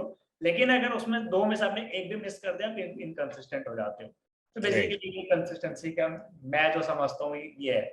एंड कंसिस्टेंसी कितनी मैटर करती है, इनिशियली मैंने एक इंस्टाग्राम के ऊपर ही बहुत टाइम पहले 3 C's का फॉर्मूला दिया, ठीक है, जहां पे मैं बात करता था 3 C's के अंदर कंटेंट, कम्युनिटी एंड कंसिस्टेंसी। अगर ये तीनों है आप ग्रो करोगे, अदरवाइज आप ग्रो नहीं करोगे। एंड कंसिस्टेंसी इतनी मैटर करती है ना कि आप सिर्फ ये मत देखो कि ग्रोथ के टर्म्स में, आपकी खुद की ग्रोथ के अंदर वो कितना काम कर रही है। आप अगर राइट। कंटेंट रेगुलरली बना रहे हो, आपको खुद समझ आने लगेगा कि ये कंटेंट मेरा कैसा है, ये कंटेंट मुझे मेरी ऑडियंस को कैसा लगेगा, आपको पता चलने लग जाएगा जैसे आप कंसिस्टेंट बेसिस पे काम करते हो। पहले राइट। इनिशियल अगर आप कंसिस्टेंट नहीं हो, 5 दिन आप बना रहे हो, 2 दिन आप नहीं बना रहे हो, छुट्टी पे हो, ठीक है, फिर आपका कभी मन किया तो आपने फिर बना लिया, फिर नहीं बनाया, तो आपको पता ही नहीं चलेगा कि आपकी ऑडियंस को नीड क्या है, क्योंकि आप राइट। रेगुलर हो नहीं, आप रेगुलर कुछ उनको बता ही नहीं रहे हो। अगर आप वही चीज कंसिस्टेंट बेसिस पे कर रहे हो, तो आपको पता चलता जाएगा कि हाँ यार ये मैंने किया था, अब मैं ये कर रहा हूँ, अब मुझे ये करना, तब मेरी ऑडियंस को अच्छा लग रहा था, अभी भी अच्छा लगेगा। तो कंसिस्टेंट राइट। बेसिस पे रहते हो तो आपके आपका खुद की ग्रोथ भी बहुत ज्यादा होती है। आप समझते हो, अपनी ऑडियंस को भी समझना स्टार्ट कर देते हो। भले ही आप हफ्ते में एक डालते हो, लेकिन आप कंसिस्टेंट हो, आपकी ऑडियंस को भी पता क्या है वीक में एक ही डालता है लेकिन अच्छा डालता है, और हर वीक राइट। आ रहा है। तो वो कंसिस्टेंट जिससे आप खुद को भी इम्प्रूव कर रहे हो, अपनी ऑडियंस को हैबिट भी डलवा रहे हो कि हाँ यार एक आएगा, अच्छा आएगा, देखेंगे, मजे से देखेंगे, बढ़िया लगेगा। तो वो बेसिकली चीज है कंसिस्टेंसी का। एंड कंसिस्टेंसी के अंदर ना लोग बेसिकली क्या करते हैं कि स्टार्टिंग के कुछ दिन कंसिस्टेंट रहते हैं, मान लो राइट हफ्ता, महीना, 2 महीने, उसके बाद वो सोचते हैं कि यार ग्रोथ नहीं हो रही है। वो ये नहीं देखते कि उसकी खुद की ग्रोथ हो रही थी अगर वो रेगुलर कंटेंट बना रहा था तो। मैं अपना खुद का राइट एग्जांपल बताऊँ ना, मैं इनिशियली आप बताऊँ आपको, मैं पर डे क्राउजल शेयर करता था, ठीक है, अभी मैं वो चीज राइट करता हूँ। बट जब मैं पर डे क्राउजल शेयर कर रहा था ना, तो मैं रेगुलरली नई नई चीजों को देख रहा था, रेगुलरली डिजाइनिंग, नए कॉन्सेप्ट बना रहा हूँ कि किस तरीके से डिजाइन करना है, जो मैं टूल यूज कर रहा हूँ उसके अंदर कुछ नया एक्सप्लोर कर रहा हूँ, क्या यार इस राइट टूल में ऐसा कर सकता हूँ, कुछ नए एलिमेंट्स ऐड कर रहा हूँ, तो मेरे को लग रहा है कि यार ये देखने में अच्छा लग रहा है। बट अब वो मैं रेगुलर नहीं कर रहा हूँ, ठीक है, मैं रेगुलर क्राउजल्स नहीं बना रहा हूँ, कुछ नहीं कर रहा हूँ। तो उसके अंदर क्या है कि अब मैं इतना अवेयर नहीं हूँ उस चीज के बारे में जितना मैं पहले था, जब मैं रेगुलरली क्राउजल्स बना रहा था। अब मैं राइट क्राउजल्स, मेरे को आती वो है चीजें जो मैंने सीखी, वो सब आती है, बट अवेयरनेस मेरी कम होगी कि हाँ यार अब मार्केट के अंदर किस तरीके का क्राउजल चल रहा है। तो और जब मैं राइट उस चीज रेगुलरली नहीं हूँ, वीक में एक डाल दिया, 2 डाल दिया, उससे ज्यादा नहीं डाल रहे, तो ये राइट कंसिस्टेंट होने का जो नुकसान होता है, आप उस इंडस्ट्री के बारे में अवेयर नहीं रहते। या फिर आप इसको ना उसके तरीके से भी देख सकते हो, जब कोई नया नया पर्सन होता है ना, मान लो कोई नया यूट्यूबर है, ठीक है, एंड वो टेक के अंदर गया है, तो रेगुलरली नए नए टेक की वीडियोस को कंज्यूम कर रहा है, तो उस राइट टाइम पे उसके माइंड में पता है क्या आता है, उसके माइंड में ये आता है कि यार टेक चैनल बहुत ज्यादा चलता है, ठीक है। राइट अब क्या होता है, अब मान लो वो ऐसा कर रहा है, एक अब फिर क्या हुआ, 1-2 हफ्ते के लिए वो उस चीज से हट गया, अब वो नहीं देख रहा, वो इनकंसिस्टेंट हो गया। तो अब उसको लगेगा कि यार टेक का तो कुछ चल ही नहीं रहा है, मेरे को 1 हफ्ते पहले लग रहा था कि टेक चल रहा है, बट अब नहीं चल रहा, क्योंकि वो ये इनकंसिस्टेंट हो चुका है। वो पहले वो कंसिस्टेंट था, रेगुलरली देख रहा था, उसका माइंड में ऑटोमेटिकली ये चीज आ रही है कि यार ये चल रही है, बट जैसे इनकंसिस्टेंट तो उसको पता चलेगा कि ये नहीं चल रही है। तो राइट ये सेम चीज हमारे साथ है, हम कंटेंट रेगुलरली बना रहे हैं, हम अवेयर होते रहते हैं कि नई नई चीजें हैं, इसको बनाते हैं, बट जैसे आप लिंक तोड़ दोगे, आपको लगेगा कि यार ये तो चल ही नहीं रहा है। और ये राइट सबके साथ होती है। राइट और भैया ये कंसिस्टेंसी को अगर एक बार ब्रेक कर दिया जाए तो इसे दोबारा मेंटेन किया जा सकता है।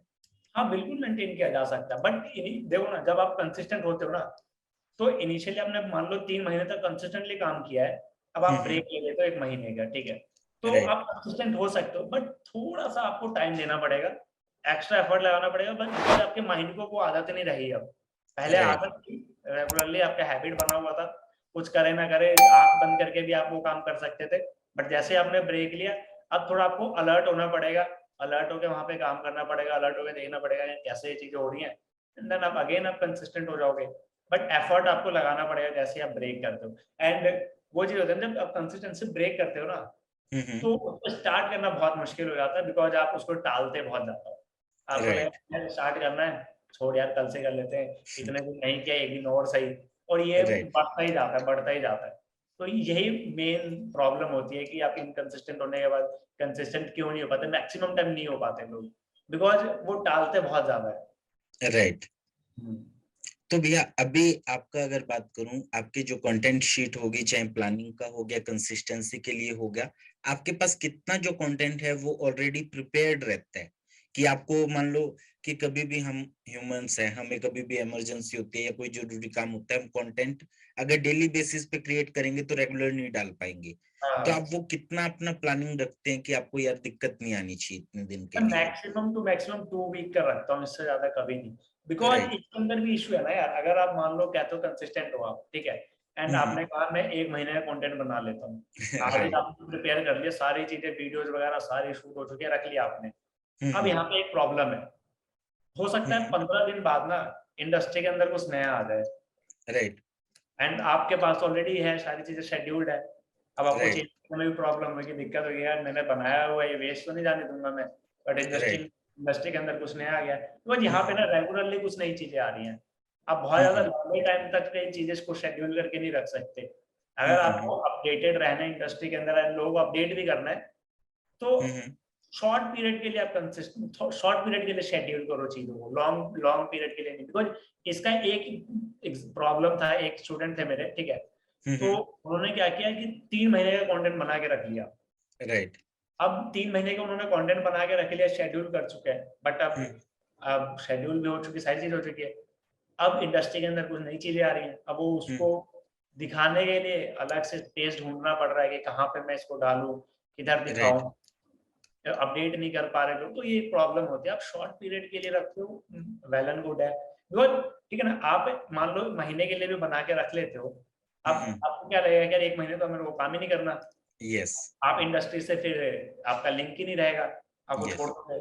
इससे अच्छा ही है ना कि आप हफ्ते 2 हफ्ते का बनाओ, आपका भी मन करेगा कि अगले हफ्ते फिर बनाना, मतलब ज्यादा टाइम नहीं है, मुझे और काम करना है, तो आप क्या होगा, आप एफर्ट भी और ज्यादा लगाओगे, नई चीजें भी राइट सीखोगे और अपडेटेड भी रहोगे, अपडेट करोगे भी। तो ज्यादा लॉन्ग पीरियड के लिए नहीं, शॉर्ट पीरियड के लिए आप शेड्यूल कर सकते हो जो भी आपका कंटेंट है। राइट भैया, मेरे को यहाँ पे क्या लगता है जो लोगों के साथ प्रॉब्लम होती है कि अगर हमने मान लो एक लंबे टाइम का कंटेंट बना लिया 2-3 वीक्स का या 4 वीक का हाँ या 1-2 महीने का, तो क्या होता है हम कंटेंट रिसर्च भी छोड़ देते हैं, हम उस हाँ। इंडस्ट्री से हटते जाते हैं और एक प्रोक्रास्टिनेशन वाली फीलिंग आती है कि यार मेरा तो कंटेंट रेडी है, आज नहीं कल कर लूंगा, आज नहीं कल कर लूंगा।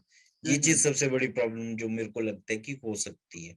हाँ, ये होती है। अगर आप लॉन्ग पीरियड के लिए शेड्यूल कर लेते हो चीज़ों को, तो ये रहेगा, आप इंडस्ट्री से लिंक नहीं रख पाओगे। क्योंकि राइट। आपको आप क्योंकि आप देखो ना, आप नीड ही नहीं है आपकी। आपका तो 1 हम्म। महीने का बना हुआ है, नहीं, जब नीड ही नहीं है तो आपका माइंड और आपकी बॉडी भी एफर्ट नहीं डालेगी उस चीज़ के अंदर। राइट राइट तो नीड होना बहुत ज़रूरी है। राइट। और भैया इसमें कोलैबोरेशन कितनी इंपॉर्टेंट है? देखो, कोलैबोरेशन बहुत इंपॉर्टेंट है। जैसे मैंने आपको बताया ना 3 सी, उसके अंदर एक होता है कम्युनिटी, ठीक है। And right. कम्युनिटी बनती कैसे है, जब आप कोलैबोरेट करोगे किसी से। अब हम्म। कम्युनिटी का मतलब लोग गलत समझ लेते हैं कि यार कोई ग्रुप होगा जिसके अंदर ज्वाइन करेंगे तो हम उसी कम्युनिटी में आ जाएंगे, ऐसा नहीं होता है। राइट। एक बेसिकली कहिए म्यूचुअल अंडरस्टैंडिंग है 2 क्रिएटर्स के बीच में, कि हाँ मैं तेरे को जानता हूँ, तू मेरे को जानता है, मैं कोई कंटेंट डाला तो हम्म। भाई आएगा मेरे को सजेशन देगा, कमेंट करेगा, बताएगा कि इसको चेंज करना है, तुमने कुछ डाला है, मैं जाऊंगा कमेंट करूंगा, बताऊंगा कि भाई इसको चेंज किया जा सकता है, इसको और अच्छा किया जा सकता है। मैं बेसिकली राइट। फीडबैक दूंगा। तो कम्युनिटी इस तरीके से बनती है जहाँ पे म्यूचुअली आपको पता है कि हाँ यार मुझे इस पर्सन को सपोर्ट करना है और ये मेरे को सपोर्ट करेगा, ये मेरे को बताएगा।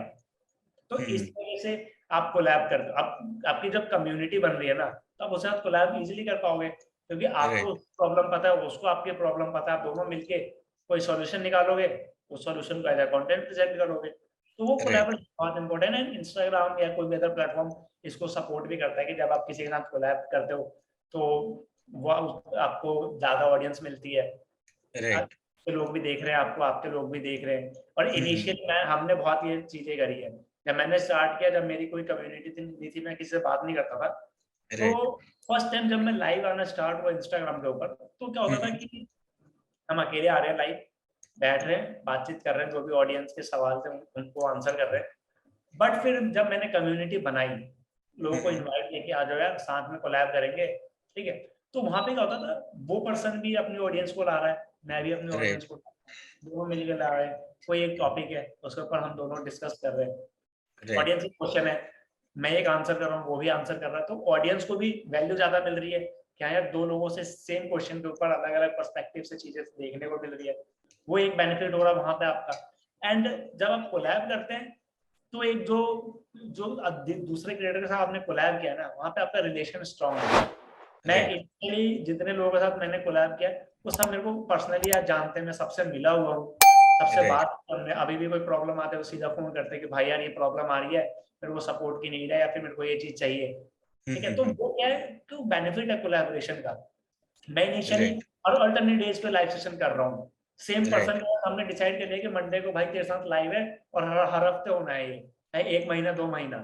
तो वहां से राइट। हमारी रिलेशनशिप भी स्ट्रांग हो रही है। बिकॉज आप सोशल मीडिया पे हो, काम कर रहे हो, आप किसी को जानते नहीं, कोई आपको नहीं जानता, तो कोई मतलब नहीं है ना, आप एक पेज बन के रह जाओगे। बट आपको राइट। ब्रांड बिल्ड करना, तो आपको इंडस्ट्री के अंदर 100-50 लोग जानने चाहिए। जब लोग आपको हम्म। जानते हैं, तो जानने का ये बेनिफिट हो रहा है कि यार काम की कमी नहीं होगी आपके पास कभी। यस। मैं जिन लोगों के साथ कोलैब किया करता था, वो लोग आज हम साथ में काम करते हैं, साथ में हम यस। कंपनी भी रन कर रहे हैं, अलग अलग प्रोजेक्ट्स के ऊपर काम करते हैं। हम्म। और कई बार क्या होता है कि उसके पास कोई काम है जो वो नहीं कर पा रहा है, तो वो हमें फॉरवर्ड कर रहा है कि भाई यार तू कर ले, मेरे से ये नहीं हो सकता ना, तो तू कर ले। तो राइट। इससे कोलैबोरेशन का बेनिफिट है, बिकॉज आपका रिलेशन स्ट्रांग हो रहा है। And right. कोलैबोरेशन के अंदर जो आप कंटेंट दे रहे हो, उसकी क्वालिटी ऑटोमेटिकली डबल हो जा रही है, वो 2 पर्सन मिलकर काम कर रहे हैं उसके ऊपर। राइट। राइट। और भैया जब हम लोग कंटेंट बनाते हैं, ठीक है, कंटेंट बनाने के बाद पोस्टिंग कर दिया हमने, तो इंगेजमेंट लाना कितना जरूरी है कि लोगों के साथ इंटरेक्ट करना, वो जरूरी है भी या नहीं है? इनिशियली जरूरी है। देखो जब आप कंटेंट बनाते हो ना, तो आपके कंटेंट के ऊपर इनिशियल बूस्ट चाहिए कि हाँ यार मैंने कंटेंट डाल दिया, अब इनिशियल मेरे को बूस्ट मिलता तो मेरा कंटेंट अच्छा परफॉर्म करेगा। और उस राइट, इनिशियल बूस्ट के लिए ना आपको ऑडियंस के पास जाना पड़ेगा एंड उनको बुला के राइट। लाना पड़ेगा अपने कंटेंट को दिखाने के लिए। बट बिगिनर्स के कंटेंट को कोई नहीं देख रहा है, आपके अगर हम्म। फॉलोअर्स ही नहीं है तो कौन देख रहा है आपके कंटेंट को। But right. किसी का क्या कर रहे हो, जा रहे हो कहीं पे किसी की प्रोफाइल पे, कमेंट हम्म। वगैरह कर रहे हो, कुछ ऐसा वैल्यूएबल कमेंट कर रहे हो कि वो आपकी प्रोफाइल पे आ रहा है, आपके कंटेंट राइट। को देख रहा है, उसको लग रहा है हम्म। कि यार वैल्यू तो है कंटेंट के अंदर, तो एंगेज करना चाहिए। वो भी एंगेज कर रहा है, हो सकता है वो हम्म। फॉलो बैक भी दे रहा हो, आपको फॉलो भी कर रहा हो। तो वो चीज हम्म। मैटर करती है। इनिशियल बूस्ट आपको चाहिए आपके कंटेंट के ऊपर, एंड वो तभी आएगी जब आप बुला के लाओगे किसी को। अपने आप राइट। कोई नहीं आएगा इनिशियली। हाँ, आपके पास अगर फॉलोअर्स हो गए 10-12 हजार तो उसके अंदर से लोग आ जाएंगे। लेकिन जो हम्म। बिल्कुल बिगिनर है उनको तो बेसिकली क्या करना है यार, उनको बुला के ही लाना एक ऑप्शन रहता है, उसके अलावा क्योंकि आप हैशटैग पे राइट। डिपेंड कर सकते हैं। हम्म। आप किसी भी, अगर मान लो कोई कंटेंट बना लिया एंड आपको लगता है कि बहुत अच्छा कंटेंट है, तो उस पर डिपेंडेंट थोड़ी रहोगे आप तो राइट। ही कहोगे ना कि यार आएगा कोई देखेगा तभी तो पता चलेगा कंटेंट अच्छा है या नहीं है। And right. आपको एंगेज करना पड़ेगा, लोगों को बुलाना पड़ेगा। और उसके साथ साथ जो लोगों के क्वेश्चंस भी आ रहे हैं उनका भी रिप्लाई करना पड़ेगा, क्योंकि अगर हाँ रिप्लाई नहीं करेंगे तो वो नेक्स्ट टाइम हमारा कंटेंट ही नहीं देखेंगे। हाँ हाँ हाँ। राइट। भैया, उसके बाद अब आपकी जर्नी पे आते हैं दोबारा कि आपने जब मतलब जीरो से शुरू किया, आप 10-12 हजार फॉलोवर तक आए। उसके बाद कभी आपके साथ ऐसा चैलेंज आया कि नहीं यार मेरे पास कंटेंट नहीं है, इससे मेरे को कोई बेनिफिट नहीं हो रहा, मैं छोड़ देता हूँ? वो वाला कभी फेज आया आपकी लाइफ में? नहीं, अभी तक तो वो फेज नहीं आया मेरे पास, क्या कंटेंट नहीं है। बिकॉज क्या है ना कि मैं रेगुलरली नई चीजें सीखता हूँ, ठीक है। मेरा राइट। मेरा ऐसा कुछ नहीं है कि यार एक बार मैंने कोई एक चीज सीख ली, फॉर एग्जांपल डिजिटल मार्केटिंग ही आप ले लो। मैं डिजिटल मार्केटिंग सीख गया, ठीक है, मैंने लोगों को बता भी दिया, इंस्टाग्राम पे कंटेंट भी बना लिया, हर चीज कर ली। बट ये वो चीज खत्म हो गई है। अब मैं थोड़ी नई इंडस्ट्री को एक्सप्लोर कर रहा हूँ, चाहे इन्फ्लुएंसर मार्केटिंग की इंडस्ट्री हो, एफिलिएट मार्केटिंग की इंडस्ट्री हो। बहुत सारी चीजें करने के लिए आप एक टॉपिक इनिशियली आप स्टार्ट करते हो एक छोटे से टॉपिक से। मैंने स्टार्ट किया इंस्टाग्राम मार्केटिंग, इंस्टाग्राम ग्रोथ से, बट अब मैं राइट। डिजिटल मार्केटिंग पे भी काम कर रहा हूँ, इन्फ्लुएंसर मार्केटिंग के बाद काम कर रहा हूँ, एफिलिएट मार्केटिंग के ऊपर काम कर रहा हूँ। तो रेगुलरली नई चीजें मैं ट्राई कर रहा हूँ, यार इसको भी सीख लिया जाए, इसका कुछ करके देख लेते हैं, फायदा हो ना हो बात की बात है। बट मेरे राइट। को कुछ ना कुछ तो समझ आ जाएगा कि हाँ यार ऐसी भी कोई चीज होती है। मेरा मेन मोटिव ये है कि कोई मेरे पास आए, मेरे से कोई क्वेश्चन पूछता है तो उसका आंसर मेरे पास होना चाहिए, नो मैटर वो किस इंडस्ट्री का है, कैसा है। मेरे पास उसका कोई ना कोई, चाहे छोटा सा ही आंसर हो, उसका प्रॉपर सॉल्यूशन नहीं दे पाऊंगा, बट मेरे पास राइट। उसका आंसर होना चाहिए। एंड उसके लिए क्या है, मुझे रेगुलरली खुद को अपडेट करना पड़ेगा, रेगुलरली कोई नई चीज सीखनी पड़ेगी, तभी मैं वो चीज कर पाऊंगा। राइट। अदरवाइज वो चीज मैं नहीं कर पाऊंगा ना। तो मेरा राइट। मोटिव भी वही है कि कोई भी क्वेश्चन आता है मेरे पास, उसका मेरे पास आंसर होना चाहिए।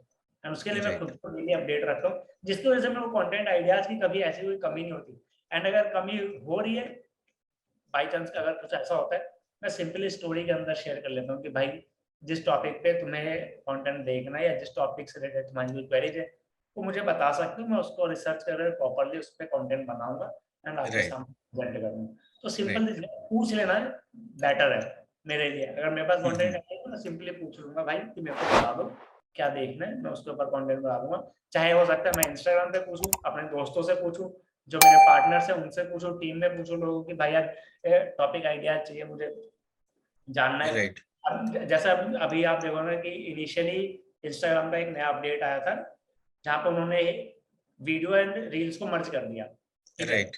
अब वो अपडेट आया, मुझे सुबह सुबह पता चला कि अपडेट आया है। अब मैं कंटेंट बनाने जा रहा हूँ, मेरे पास कोई ऐसी कोई हुक लाइन नहीं है, मेरे को पता नहीं है क्या बनाना है। दोस्त हम्म। ने पूछा कि भैया ये अपडेट आया है, मेरे को 2-3 लाइनें बता दो ताकि मैं फटाफट कंटेंट बना के डाल दूँ। उन्होंने मेरे को सजेस्ट किया कि ये है, ये वर्ड्स यूज करके बना लो। तो सिंपली राइट। मेरी हेल्प होगी। तो पूछना बेटर है ना, मैं आपको उसमें थोड़ी बैठा रहूंगा कि यार मेरे पास आ ही नहीं रहा मेरे माइंड में, तो मैं क्या करूँ। पूछ लेता हूँ मैं सिंपली, किसी से भी हो, राइट। चाहे वो दोस्त हो, इंस्टाग्राम पे लोग हो, हम्म। तो पूछ लेना बेस्ट ऑप्शन है। और दूसरी बात, लोग आपको फॉलो इसीलिए करते हैं ताकि वो अपने जो डाउट्स है वो क्लियर कर पाए। अगर आप कभी पूछने का मौका ही नहीं दोगे, उन्हें पूछोगे ही नहीं, तो वो आप आखिर कब तक आपको फॉलो करेंगे हाँ या हाँ कब तक आपके साथ एंगेज करेंगे? तो राइट। प्रॉब्लम सॉल्व करना जरूरी है ना। अगर उनकी लाइफ में कोई प्रॉब्लम है एंड मैं सॉल्व ही नहीं कर पा रहा तो क्या फायदा है, फिर वो मेरे को क्यों फॉलो करें? उनको तो राइट। फॉलो कर लेना चाहिए। सिंपल देखो, सिंपल सी चीज है ना कि उसने मुझे फॉलो किया है। हम्म। ये क्या है कि मैं कुछ ना कुछ उसकी लाइफ के अंदर वैल्यू ऐड करूंगा। कोई प्रॉब्लम है उसकी, उसका कोई ना कोई सोल्यूशन दे पाऊंगा। हो सकता है step by step proper solution नहीं दे पाऊँ, बट एटलीस्ट एक आइडिया दे पाऊँ कि हाँ यार ऐसे ऐसे करके इस प्रॉब्लम को सॉल्व किया जा सकता है। वो राइट। इसीलिए वो लोग मुझे फॉलो करते हैं। ऐसा थोड़ी है कि यार बस मेरा फेस देखने के लिए फॉलो किया है उन्होंने। राइट। ऐसा होता तो भाई फॉलोअर्स कभी बढ़ते ही नहीं। क्योंकि यार आप कभी भी देखोगे ना कि कंटेंट जो क्रिएटर है उसको लोग फॉलो कर रहे हैं, बट वही एक पर्सन जो सिर्फ अपने ही फेस की फोटो डाल रहा है उसको क्यों फॉलो कर रहे हैं? कोई वैल्यू नहीं मिल रही है उसकी फोटो को देख के। But right. वहीं कोई छोटी सी वैल्यू प्रोवाइड कर रहा है, थोड़ा सा भी कंटेंट दे रहा है, उसको लोग इजीली फॉलो करते हैं। राइट। हम्म। और भैया, आपको जब से आपने कंटेंट बनाना शुरू किया, 1 लाख फॉलोवर तक पहुंचे, तो ये काफी लंबा टाइम था, ठीक है। इस बीच में आपको मतलब कैसे आप अपनी कंपनी में जो है सोशल मीडिया को यूज करके बिजनेस ला पाए, और तो जो लोग आपके पास आए वो क्यों आए? बेसिक से रीजन है जो मेरे पास अभी तक जो जिन क्लाइंट्स के साथ में मैंने काम किया है, मैंने कभी रीच आउट नहीं किया क्लाइंट्स को, ठीक है। उन्होंने राइट। मुझे खुद रीच आउट किया बिकॉज मैं अपनी जो वर्क है उसको दिखाता था। सिंपल सी राइट। चीज है। और मैं इनिशियली मैंने आपको बताया कि मैं सिर्फ एक सर्विस सेल करता था, उसके अलावा कोई राइट। सर्विस नहीं। तो उसमें क्या होता था कि जो भी क्लाइंट मेरे पास आ रहा है उसको पता है कि भाई ये एक सर्विस दे रहा है, तो उस सर्विस के अंदर ये क्वालिटी जो है देगा, वो राइट। बाकी से कॉम्प्रोमाइज नहीं करेगा। अगर मैं वहीं एक की जगह 10 सर्विस दे दूंगा, क्लाइंट को पता है कि 10 सर्विस दे रहा है, एक ना एक में ये ऐसा कुछ करेगा जो हमें पसंद नहीं आने वाला। तो एक राइट। सर्विस दे रहा हूँ मैं, उसके अंदर मुझे क्वालिटी डिलीवर करना है एंड उसके अंदर मैं क्वालिटी इजीली डिलीवर कर सकता हूँ। एक चीज करनी है मुझे, मल्टीपल चीजों पे ध्यान नहीं देना। राइट। एंड बात हुई बिजनेस लाने की, ठीक है, कि मैं जब क्लाइंट के साथ काम कर रहे हैं तो बिजनेस किस तरीके से ला रहे हैं। अब जब मैं हम्म। काम कर रहा हूँ, कोई भी सर्विस उनको दे रहा हूँ, तो हम्म। वहां पर हम उनकी पूरी मार्केटिंग देख रहे हैं, सारी चीजें कर रहे हैं। तो राइट। उनके जो प्रोडक्ट है, सर्विसेज, जो भी आपकी कंपनी है उसको प्रॉफिट से मतलब है, ठीक है। नो मैटर वो प्रॉफिट आप किस तरीके से उनको दे रहे हो। राइट। उसको प्रॉफिट उसने आपको दिया 10,000 और बोलता है भाई मेरे को 20-25 हजार का काम चाहिए, तभी मैं तेरे को 10,000 दूंगा, नहीं तो नहीं दूंगा, ठीक है। राइट। वो 10,000 दे रहा है। अब आपको ये देखना है कि उस 10,000 को आपको यूज कैसे करना है। अब हो राइट। सकता है 5,000 आप ऑर्गेनिक के लिए लगाओ, 5,000 आप एड्स के लिए लगाओ। हम्म। हो सकता है कि आप इन्फ्लुएंसर के साथ भी काम करवाओ उनको। हम राइट। जब अभी रिसेंटली हमने काम किया हाईलाइट के साथ, हाईलाइट का कैंपेन देखा होगा आपने, बहुत सारे लोगों ने किया, ठीक है। हम यस। करवा रहे थे कैंपेन। अब हम हम्म। कैंपेन करवा रहे तो अब हाईलाइट ने हमें बजट दिया कि इतना बजट है एंड मुझे चाहिए प्रमोशंस। हम उसको राइट। प्रमोशन, वहां पे क्या होता है, परफॉर्मेंस मार्केटिंग होती है। अब यस। परफॉर्मेंस मार्केटिंग के अंदर बेसिकली हम दे रहे हैं उनको कि यार इतने लीड चाहिए उनको, इतने उनके आपके साइनअप्स चाहिए, साइनअप्स के बाद कितने लोग जो उनका आगे का प्रोसेस है उसको कर रहे हैं, एप्लीकेशन पे कितने टाइम तक लोग रह रहे हैं, जो लोग हम जिनको हमने भेजा वहाँ उनके पास वो कितने यस। टाइम तक रह रहे हैं, सारी चीजें डिटेल्ड में पूरी रिपोर्ट तैयार होगी, फिर उनके पास जाएगी। तो वो यस। बेसिकली क्या, उन्होंने हमें जो बजट दिया उससे हमें ओवर डिलीवरी करना है। हम उससे कम यस। देंगे तो ऑब्वियसली आगे से वो नहीं करेंगे काम। यस। तो वो बेसिकली क्या हो रही है कि जो बजट है उसका आप किस तरीके से यूज करते हो। अब क्लाइंट ने तो मेरे को पैसा दे दिया, अब आगे किस यस। तरीके से मुझे उसको रिजल्ट ला के देना है वो मेरे ऊपर डिपेंड करता है। चाहे मैं एड्स रन करूँ, इन्फ्लुएंसर से पास जाऊँ, जो मर्जी करूँ। तो वो हम्म। उसकी वो कैसे की, वो एक्सपीरियंस के बेसिस पे है। अगर मैं यस। मेरे से काम कर रहा हूँ, मुझे पता है कि हाँ मैं इतना पैसा यहाँ लगाऊंगा ना तो इतना रिजल्ट आएगा, इतने रिजल्ट से वो यस। सेटिस्फाइड हो जाएंगे। एंड कई बार क्या होता है ना, इनिशियली जब लोग काम करते हैं ना तो वो हम्म। करते हैं ओवर प्रॉमिस स्टार्टिंग में ही, यस। एंड ओवर प्रॉमिस करने के बाद वो डिलीवर नहीं कर पाते। अब आप डिलीवर नहीं कर पाओगे तो क्लाइंट रिन्यू होगा नहीं, क्लाइंट यस। रिटेंशन आपका खराब हो जाएगा। एंड हर महीने क्लाइंट, नया क्लाइंट लाना बहुत ज्यादा मुश्किल काम है। यस। अगर आपके पास क्लाइंट है उसको आप रिन्यू करवाते हैं तो वो इजी है, बट नया क्लाइंट ढूंढ के लाना बहुत ज्यादा टफ हो जाता है। और यस। आपका जो पुराना क्लाइंट है वो रिटेन तब रहेगा जब आप उसको डिलीवर करोगे। बट बिगनर्स हम्म। क्या करते हैं, ओवर प्रॉमिस कर लेते हैं एंड देन वो डिलीवर नहीं कर पाते। राइट। सबसे बड़ी मिस्टेक है ना, आप इससे अच्छा है कि यार थोड़ा सा कम प्रॉमिस करो, ओवर डिलीवर करो, वो क्लाइंट कहीं नहीं राइट। सकता आपसे। आप राइट। जबरदस्ती ये दिखाने के लिए कि आप सबसे बेस्ट करके दोगे, आप ये करके दोगे, उसके चक्कर में वो ओवर प्रॉमिस करके खुद का ही नुकसान कर लेते हैं। तो मैं ये सजेस्ट करता हूँ कि यार थोड़ा सा कम रहो यार। अगर क्लाइंट कहता है कि भाई 10,000 चाहिए मेरे को, उसको बोल दो भाई मैं 10,000 नहीं दे पाऊंगा, 7-8,000 आपको चलता है तो ठीक है। यस 7,000 बोल के, अगर आप 7,000 बोल के ना आप उसको 7,001 दे दोगे ना, वो बहुत खुश है। लेकिन आप यस 7,000 बोल के उसको 6,999 दोगे ना, वो दुखी हो जाएगा। यस। तो आप उसको और हमेशा ओवर करो। और ये चीज भी बहुत इंपॉर्टेंट है कि जब हम ओवर डिलीवर कर रहे हैं तो क्लाइंट को रियलाइज करवाएं कि हमने ये चीज ओवर डिलीवर किया, उन्हें प्रॉपर रिपोर्ट बना के दें, अदरवाइज उन्हें समझ ही नहीं आएगा कि काम क्या हुआ है। हाँ हाँ राइट। और ये बात भी कह सकते हैं कि आपका जो सोशल मीडिया प्लेटफॉर्म है लाइक लिंक इंस्टाग्राम, तो उसने आपके लिए एज ए शोरूम काम किया। अब मैं हमेशा कहता हूँ ना कि आपका जो प्रोफाइल है ना, वो आपका पोर्टफोलियो है। वो यस दिखता है आपका कि हाँ आपका काम क्या है वहां पे। राइट। अगर आपका वहां पे दिखा रहे, जैसे मैं अपनी जो सर्विस सेल कर रहा हूँ, तो वो हम्म। सर्विस मैं वहां पे डाल रहा हूँ, मैं क्राउडर्स ही डाल रहा हूँ। मैं ऐसा कुछ नहीं है कि मैं कोई दूसरी चीज डाल रहा हूँ, सर्विस एक ही है, वही चीज वहां शेयर कर रहा हूँ। वही देख के लोगों यस को पूछते हैं कि भाई कैसे बनाते हो, मैं तो भाई ऐसा ऐसा बनाता हूँ, ये चार्जेस है, आपको करवाना है तो मैं इजीली कर सकता हूँ। यस। और मेन बात ये ना कि आप इस तरीके से काम करो। जितने क्लाइंट के साथ मैंने काम किया, क्लाइंट्स क्या करते हैं, उनको मान लो क्राउडर चाहिए, वो मेरे क्राउडर से स्क्रीनशॉट लेके मेरे को भेज रहे हैं कि हाँ ऐसा बनाना है, ऐसा बनाना है। तो मेरे लिए वो होती है, उनके पास यस ऑलरेडी देखने के लिए चीजें हैं। वो बोल रहे हैं कि हाँ भाई मेरे को ऐसा चाहिए, मेरे को पता चल गया हाँ मैंने ही बनाया है वो तो, और वैसा ही राइट बनाना है तो कोई दिक्कत ही नहीं है। राइट तो वो राइट। चीज ईजी हो जाती है आपके लिए, अगर आप अपने सोशल मीडिया प्रोफाइल को एज अ पोर्टफोलियो लेके चलते हो तो। और भैया सोशल मीडिया से अर्न करने की और क्या क्या तरीके हैं? तो क्योंकि सोशल मोस्टली लोगों का ये क्वेश्चन रहता है कि यार मैं प्रोफाइल बना लूंगा, कंटेंट भी बना लूंगा, सब कुछ कर लूंगा, पर मैं अर्निंग कहाँ से करूंगा? तो अर्निंग करने के बहुत तरीके हैं। आप एक तरीका कोई ऐसा नहीं है जिससे आप परफेक्टली कह सको कि हाँ ये एक सिंगल तरीका है। इसके अंदर आप क्या करते हो, आप बेसिकली इनिशियली सर्विस सेल कर सकते हो। आप अपना कोई यस कोर्स निकाला, अपना कोई प्रोडक्ट निकाला, वो सेल कर दिया आपने। फ्रीलांसिंग में कंपनी के साथ काम कर लो। एफिलिएट हम्म मार्केटिंग आपके लिए है, ब्रांड कोलैबोरेशन आपके पास है, ब्रांड कोलैब कर सकते हो।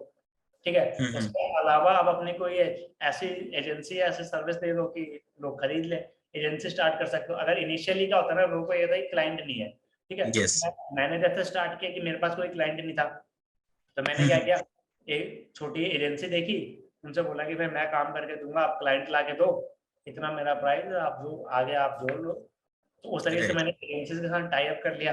वहां से मैं काम करके दे रहा हूँ। पोर्टफोलियो मेरे पास ऑलरेडी पड़ा है कि हाँ मेरे प्रोफाइल पे दिख रहा है आपको कि मैं क्या क्या करता हूँ, किस तरीके से मैं काम कर सकता हूँ। तो सोशल राइट मीडिया से अर्न करने का मतलब बहुत तरीका है। हर एक पर्सन अपना एक नया तरीका निकाल लेता है सोशल मीडिया से अर्न करने के। लोग पहले राइट। करते थे एफिलिएट मार्केटिंग, अमेजन, इन सारी चीजों का, ठीक है। आज वो भी चीज होती है। आप वो देखोगे कि आप कोर्सेज के अंदर भी एफिलिएट होता है। उसके अलावा जो अदर, जैसे अभी सौरभ भटनागर सर का आ रहा है फ्लैक्सी फनल, उसका भी एफिलिएट कर रहे हैं लोग। तो यस एफिलिएट कर रहे हैं। ब्रांड कोलैबोरेशन आपके पास ऑलरेडी है, आपके पास ऑडियंस है, तो ब्रांड कोलैबोरेशन आपको आएगा ही आएगा, यस। क्योंकि ब्रांड को प्रमोशन चाहिए ही चाहिए। अब अपने सारे अपने प्रोडक्ट, अपने वर्कशॉप्स बेच रहे हो, आप वन यस। वन कंसल्टेशन देते हो किसी को, फ्री दो पेड दो, जैसे भी दे सकते हो। कंसल्टेशन है, आप कोचिंग कोचिंग स्टार्ट कर सकते हो, वहां से भी अर्निंग हो रही यस है। कोचिंग के अंदर लोग इतना इतना पैसा बना रहे हैं। यस। तो बहुत सारे तरीके हैं अर्निंग के, बस आपको भैया ये फैक्ट करना है कि यहाँ पे आप। यहाँ पे मैं आपको रोकना चाहूंगा, एक बार यहाँ पे क्लियर करूंगा कि कोचिंग हमें कब देनी चाहिए? देखो आपको। मतलब कि लोग क्या होता है कि थोड़ा सा सीख लिया और आई हाँ एम द एक्सपर्ट, ये हम्म। चीज लोगों के साथ होती है। तो आपके अकॉर्डिंग कि हमें कोचिंग कब देनी चाहिए, हम कब इस लेवल समझे कि अपने आप का लेवल इस तरह का समझे कि लोगों को यार अब हम सिखा सकते हैं? देखो इसके अंदर बेसिक सी चीज है ना कि जब आप काम करना स्टार्ट करते हो ना, तो मान लो आज आपने स्टार्ट किया एंड हम्म आपको अब 3 दिन हो गए, आप 3 दिन तक आपने काम किया, तो हम्म। ये ऑब्वियस सी बात है, आपको लगेगा कि यार मेरे को बहुत सारी चीजें आ गई है। यस बट आपको पता है, मुझे भी पता है कि भाई 3 दिन के अंदर किसी को कुछ नहीं आता है, कुछ नहीं यस। सीखता हूँ, ठीक है। लेकिन अगर आप चाहते हो कि मैं इन फ्यूचर कोचिंग दूं या फिर अपने कोई कोर्स सेल करूं, तो मैं सजेस्ट करता हूँ ना कि आप पहले फ्री ऑफ कॉस्ट में एक बार ट्राई करके देखो। यस। इनिशियली मैं वन ऑन कंसल्टेशन देता था फ्री में, दिन में 10 लोगों से बात कर रहा हूँ, 30 मिनट का कंसल्टेशन दे रहा हूँ फ्री ऑफ कॉस्ट। तो मैं उनसे बात कर रहा हूँ, वो क्वेश्चन पूछ रहे हैं, मैं आंसर कर रहा हूँ। तो यस। वहां से मुझे ये रियलाइज होता था कि यार मेरे को नहीं पता इस चीज के बारे में अभी ठीक तरीके से, मुझे सीखने की नीड है। एंड मैं यस। रेगुलर 10 लोगों से बात करता हूँ। इनिशियली मैं बोलता हूँ, मैंने ऑलमोस्ट 2 महीने तक पर डे 10 लोगों को फ्री ऑफ कॉस्ट में वन वन कंसल्टेशन दी है। तो यस। हर टाइम मेरे पास एक ऐसा क्वेश्चन आ रहा है जिस क्वेश्चन का आंसर नहीं है मेरे पास। यस। मेरे पास उस चीज का आंसर नहीं है, तो मैं ऑब्वियसली बात है ना, मैं नहीं कर सकता कोचिंग या फिर मैं कोर्सेस वगैरह के अंदर नहीं बता पाऊंगा, बिकॉज यार वो चीज के बारे में मुझे अभी प्रॉपरली नहीं पता है। तो मतलब फ्री ऑफ कॉस्ट में ना करते हो तो लोगों के क्वेश्चन आते हैं, आपको पता चलता है कि यार नहीं, मैं आंसर नहीं कर पा रहा हूँ, मतलब मुझे अभी सीखने की नीड है, जब मैं राइट। सीख देन आप स्टार्ट कर सकते हैं। बट ऐसा भी नहीं है कि आप लाइफ टाइम सीखते ही रहो। आप यस। जब स्टार्ट करोगे तभी सीख पाओगे और अच्छे तरीके से, क्योंकि यस। इनिशियल हर चीज का एक्सपीरियंस आपको नहीं हो पाएगा। बट हाँ, फ्री ऑफ कॉस्ट में जो देके आपको जब ये रियलाइज हुआ कि हाँ ये मेरे अंदर कमियां हैं, इसको मैं फिक्स कर लेता हूँ, देन मैं स्टार्ट, वो फिक्स हो गया, आप स्टार्ट करो। देन आपको नए नए प्रॉब्लम्स चैलेंजेस आएंगे, उसको रेगुलरली देखो, एंड यस। देन आप इजीली आप समझ जाओगे कि हाँ यार अब मैं इसके अंदर अच्छा होता जा रहा हूँ। क्योंकि देखो इनिशियली जब स्टार्ट करते हैं तो ठीक है, अगर आप कोचिंग में स्टार्ट करो कम अमाउंट से स्टार्ट कर लो ना। अगर मान लो किसी ने आपका 500 रुपए का कोचिंग खरीदा है, तो चल यार 500 का ही था, इतना ज्यादा वैल्यू नहीं मिला, बट ठीक है। बट वही अगर आप 500 का 50,000 का बेच दो और वैल्यू 500 वाली है, तो फिर दिक्कत है ना। यस। यस। तो आप और भी। स्टार्ट करके देखो पहले कि आपको कितना आ रहा है, सेटिस्फैक्शन कैसा है, देन उसको आप स्लोली इंक्रीज करो। राइट। ये क्वेश्चन एक्चुअली मैंने क्यों किया, क्योंकि लोगों का कंसर्न क्या रहता है कि यार वो XYZ इन्फ्लुएंसर जो भी है वो इतना अर्न कर रहे हैं और कोचिंग के थ्रू अर्न कर रहे हैं, तो मैं क्यों नहीं सिखा सकता, मैं भी तो अर्न कर लूंगा। हाँ बट हाँ जो आपने यहाँ पे पॉइंट रखा वो एकदम वैलिड था कि कम से कम आप यार 20, 30, 50, 100 कंसल्टेशन तो लोग फ्री में उनको वैल्यू दो। लोगों के क्वेश्चन आपको पता लगेंगे कि वो क्या क्वेश्चन कर रहे हैं, उसके बाद आप उन्हें सोल्व कर भी पाते हो या नहीं कर पाते। अगर नहीं कर पाते तो सीखने की जरूरत है, अगर कर पाते हो तो सिखाने की जरूरत है, इन शॉर्ट हाँ। अगर बोले तो। राइट। और भैया, अब जब आप अपनी सोशल मीडिया जर्नी शुरू कर रहे थे उसके बाद आपने टोटली इनऑर्गेनिक गए या फिर सॉरी टोटली आप ऑर्गेनिक गए या इनऑर्गेनिक भी गए? इनिशियली मैं टोटली ऑर्गेनिक और अभी भी कम्प्लीटली ऑर्गेनिक पे ही काम करता हूँ। एड्स वगैरह राइट। मैं अपनी प्रोफाइल पे बहुत ही रेयर मैंने रन किया है। चाहे मेरे कोर्सेज सेल करने में, मैंने इनिशियली अपने कोर्सेज भी ऑर्गेनिक ही सेल किए थे, कोई यस। ऐसा ऐड नहीं, कुछ नहीं। इनिशियली नॉर्मल जितनी मेरी ऑडियंस है, जब क्योंकि मैंने फर्स्ट टाइम जब अपना एक कोर्स लॉन्च किया था, तो उस टाइम पे मेरे ऑलमोस्ट 15 to 20,000 फॉलोअर्स थे। ओके। ये था कि मेरे को बहुत ज्यादा लोगों को नहीं बेचना है, कम हम्म। लोगों को बेचना है, चेक करना है कि यार क्या रिस्पॉन्स रहता है लोगों का, लोगों को कुछ अच्छा लग रहा है नहीं लग रहा है। फिर उसके बाद स्केल करना, तो यार अगर इनिशियली 10 लोगों को अच्छा लग रहा है तो आगे के 10 लोग भी खरीद ही लेते हैं। तो यस। उसके लिए मैंने इनिशियली एड्स वगैरह नहीं यूज किया, ऑर्गेनिक किया। बीच में मैंने एक बार आई थिंक एड रन किया था, एक अपना एक राउजल था उसके लिए। बट उसके बाद मैंने फिर कभी एड रन किया। हाँ, ये है कि एक दो बार ब्रांड्स ने मेरी प्रोफाइल का यूज करके एड रन किया है, तो उससे मेरे को काफी बेनिफिट हुआ, तो वो चीजें है। उसके अलावा मैं ऑर्गेनिक ही रहता हूँ, अभी भी ट्राई करता हूँ कि जब तक राइट। ऑर्गेनिक हो सकता है ऑर्गेनिक रहते हैं, ट्राई करते हैं, अपने आप को ही और इम्प्रूव करेंगे।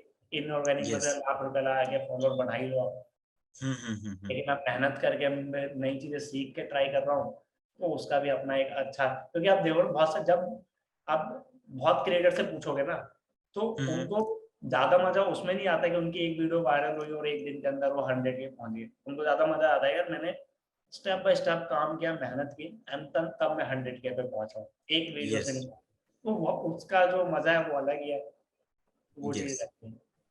और भैया आप इसमें अपने कोर्स के बारे में बताना चाहेंगे थोड़ा, कि कैसे मतलब आप कोर्स में क्या लोगों को सिखाते हैं, और आप अभी तक लोग ये तो समझ ही चुके हैं कि आप किस लेवल की एक्सपर्टीज रखते हैं, क्या आप नॉलेज रखते हैं, उसके बाद आपने सिखाना शुरू किया है। तो थोड़ा अपने कोर्स के बारे में थोड़ा डिटेल बताइए। तो कोर्सेज के अंदर हम बेसिकली, जो हमारे जो कोर्सेज है वो डिजाइन इस तरीके से है कि आपको एक क्रिएटर बना सके, ठीक है। चाहे वो डिजाइनिंग के कोर्स हो, चाहे वो कंटेंट क्रिएशन हो, चाहे वो आपका इंस्टाग्राम ग्रोथ हो, लिंक्डइन मार्केटिंग हो, या सारी चीज हो, वो बेसिकली डिजाइन इस तरीके से किए गए हैं ताकि आप क्रिएटर बन सको। एक क्रिएटर को क्या नीड होती है, जब इनिशियली कोई क्रिएटर स्टार्ट करता है ना, तो उसको क्या करना पड़ता है, स्क्रिप्टिंग भी खुद ही करता है वो, डिजाइनिंग राइट। खुद ही कर रहा है, एडिटिंग भी खुद ही कर रहा है, सारी चीजें वो खुद कर रहा है। तो एक क्रिएटर को सारी चीजें आनी चाहिए इनिशियली। आपके पास इनिशियली इतना कैपिटल नहीं होता कि आप टीम हायर करके एडिट करो। And yes. ये कोर्सेज उसी तरीके से डिजाइन है कि आप एक क्रिएटर बन पाओ, आप अपनी अर्निंग स्टार्ट कर सको, एंड देन उसके बाद अपने टीम हायर करो and edit, video edit, scripting, ये सारी चीजें कर पाओ। तो बेसिकली राइट। घूमता क्रिएटर्स के अराउंड ही है, एंड फोकस भी इसी चीज का है कि हम और ज्यादा क्रिएटर्स प्रोड्यूस कर पाए।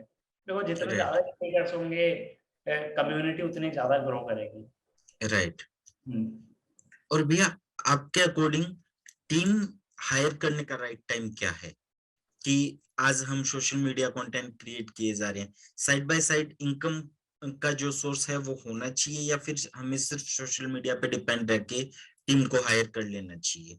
नहीं देखो, जब आप टीम को हायर करते हो ना, तो यार आप टीम हायर कर रहे हो और आपके पास पैसा ही नहीं है टीम को देने के, तो टीम क्यों रहेगी आपके नहीं पास? नहीं, पैसे का मतलब है कि कई लोगों के पास क्या होता है कि हाँ यार मैं अपनी पॉकेट मनी वगैरह तो लगा सकता हूँ, मेरे को खुद से इतनी मेहनत नहीं करनी है, बस मेरे को टीम हायर कर लेनी है और सारा काम टीम कर ही ऐसा देगी। ऐसा नहीं करना चाहिए कभी भी। जब आप स्टार्ट करते हो ना, तो इनिशियली पहले तो खुद समझोगे ना, उसके बाद अगर आपको पता है, ठीक है, मान लो मैं बात करता हूँ एडिटिंग की, ठीक है, आप फोटोशॉप चलाना जानते हो, ठीक है, आप फोटोशॉप चलाना जानते हो, तभी तो आप हम्म। टीम हायर करते हो किसी ऐसे पर्सन को जिसको डिजाइनिंग आती है। अब वो राइट। आपको डिजाइन करके देगा, तो आप कैसे पता लगाओगे कि ये चीज ठीक है या खराब है, अगर आपको उसके बारे में पता ही नहीं है? आप फर्स्ट राइट। डे से आप टीम हायर कर लोगे एंड आपको पता ही नहीं है कि ये चीज अच्छी है या खराब है, तो वो तो आपको कुछ भी चिपका देगा, बनाएगा, राइट। आपको बोलेगा लो भाई ये है, यही हो सकता है इसके अंदर। बट अगर आपको प्रॉपरली पता है कि हाँ यार इसके अंदर ये चीज ऐसे होती है, एंड देन ये अच्छा लगता है। जैसे अब मैं कंटेंट की बात करता हूँ, ठीक है, आप डिजाइनिंग के अंदर अलाइनमेंट्स को जानो, ठीक है, अब यस। अलाइनमेंट का, अब आपको नहीं पता कि लेफ्ट अलाइनमेंट ज्यादा अच्छा होता है कि राइट अलाइनमेंट या सेंटर अलाइनमेंट, तो आप जितने कंटेंट बनवाओगे वो तो आपको कुछ भी करके दे देगा, यस। आपको पता नहीं चलेगा कि यार ये अच्छा है या लेफ्ट अच्छा है या सेंटर अच्छा है। बट ह्यूमन साइकोलॉजी के अकॉर्डिंग लेफ्ट अच्छा है, ठीक है, लेफ्ट अलाइनमेंट हमारा कंटेंट है, वो प्रॉपरली अच्छा है, पढ़ने में इजी होता है, बट सेंटर अलाइनमेंट रीड करने में डिफिकल्ट होता है। तो ये इसका यस। एक्सपीरियंस आपको कैसे आएगा जब तक आप वो खुद नहीं करोगे? यस। अगर आप देखते हो, समझते हो उस चीज को, एंड देन आप टीम के पास जाते हो, टीम लाते हो, टीम से काम करवाते हो, क्योंकि टीम से काम तो आपको ही करवाना है ना। अगर आपको पता ही नहीं है कि काम क्या करवाना है, तो आप कैसे करवाओगे उस चीज को? राइट। इनिशियली आप जब खुद सीख जाते हो, देन आप टीम को ऑब्वियसली, आप जब स्केल करना चाहते हो तो आप टीम को हायर करना पड़ेगा। आप पहले जो कंटेंट बना रहे थे 1 साल पहले, अब वो सेम कंटेंट सेम तरीके से नहीं चलेगा ना, आप उसको उसको इम्प्रूव राइट। करना है। अब इनिशियली एक पर्सन काम कर रहा था उस चीज के ऊपर, बट वो क्या कर रहा है कि आप उसी चीज के ऊपर 3 लोग और काम कर रहे हैं, उसकी क्वालिटी ऑटोमेटिकली इंप्रूव हो जाएगी। तो राइट। टाइम के साथ आप टीम बिल्ड करोगे तो आई थिंक बेस्ट रहता है। राइट। और भैया आप इसके साथ साथ, ये टीम मैनेजमेंट की बात होगी, आप डिजिटल मार्केटिंग एजेंसी जो रन करते हैं उसमें आप क्या क्या सर्विसेज प्रोवाइड करते हैं? हम डिजिटल मार्केटिंग एजेंसी के अंदर बेसिकली जो अभी करंटली प्रोवाइड करते हैं ना, वो Facebook ad, Google ads and SEO provide करते हैं, एंड बाकी नॉर्मल जो अपना कंटेंट क्रिएशन होता है वो प्रोवाइड करते हैं। एंड अब अगर इन्फ्लुएंसर मार्केटिंग को भी डिजिटल मार्केटिंग का पार्ट मान लो, तो वो मेन जो है वो चीजें प्रोवाइड करते हैं। बट ये नहीं कहते कि हम बहुत ज्यादा सर्विसेज, क्योंकि हमारा फोकस उनके ऊपर नहीं होता। बहुत सारे लोग एसईओ के अंदर ही इतनी सारी सर्विसेज दे रहे होते हैं, बट हमारा वो मोटिव बेसिकली होता नहीं है। हम यस। नॉर्मल नॉर्मल से सर्विस देना चाहते हैं, ये नहीं कि बहुत कॉम्प्लिकेटेड बना दे चीजों को।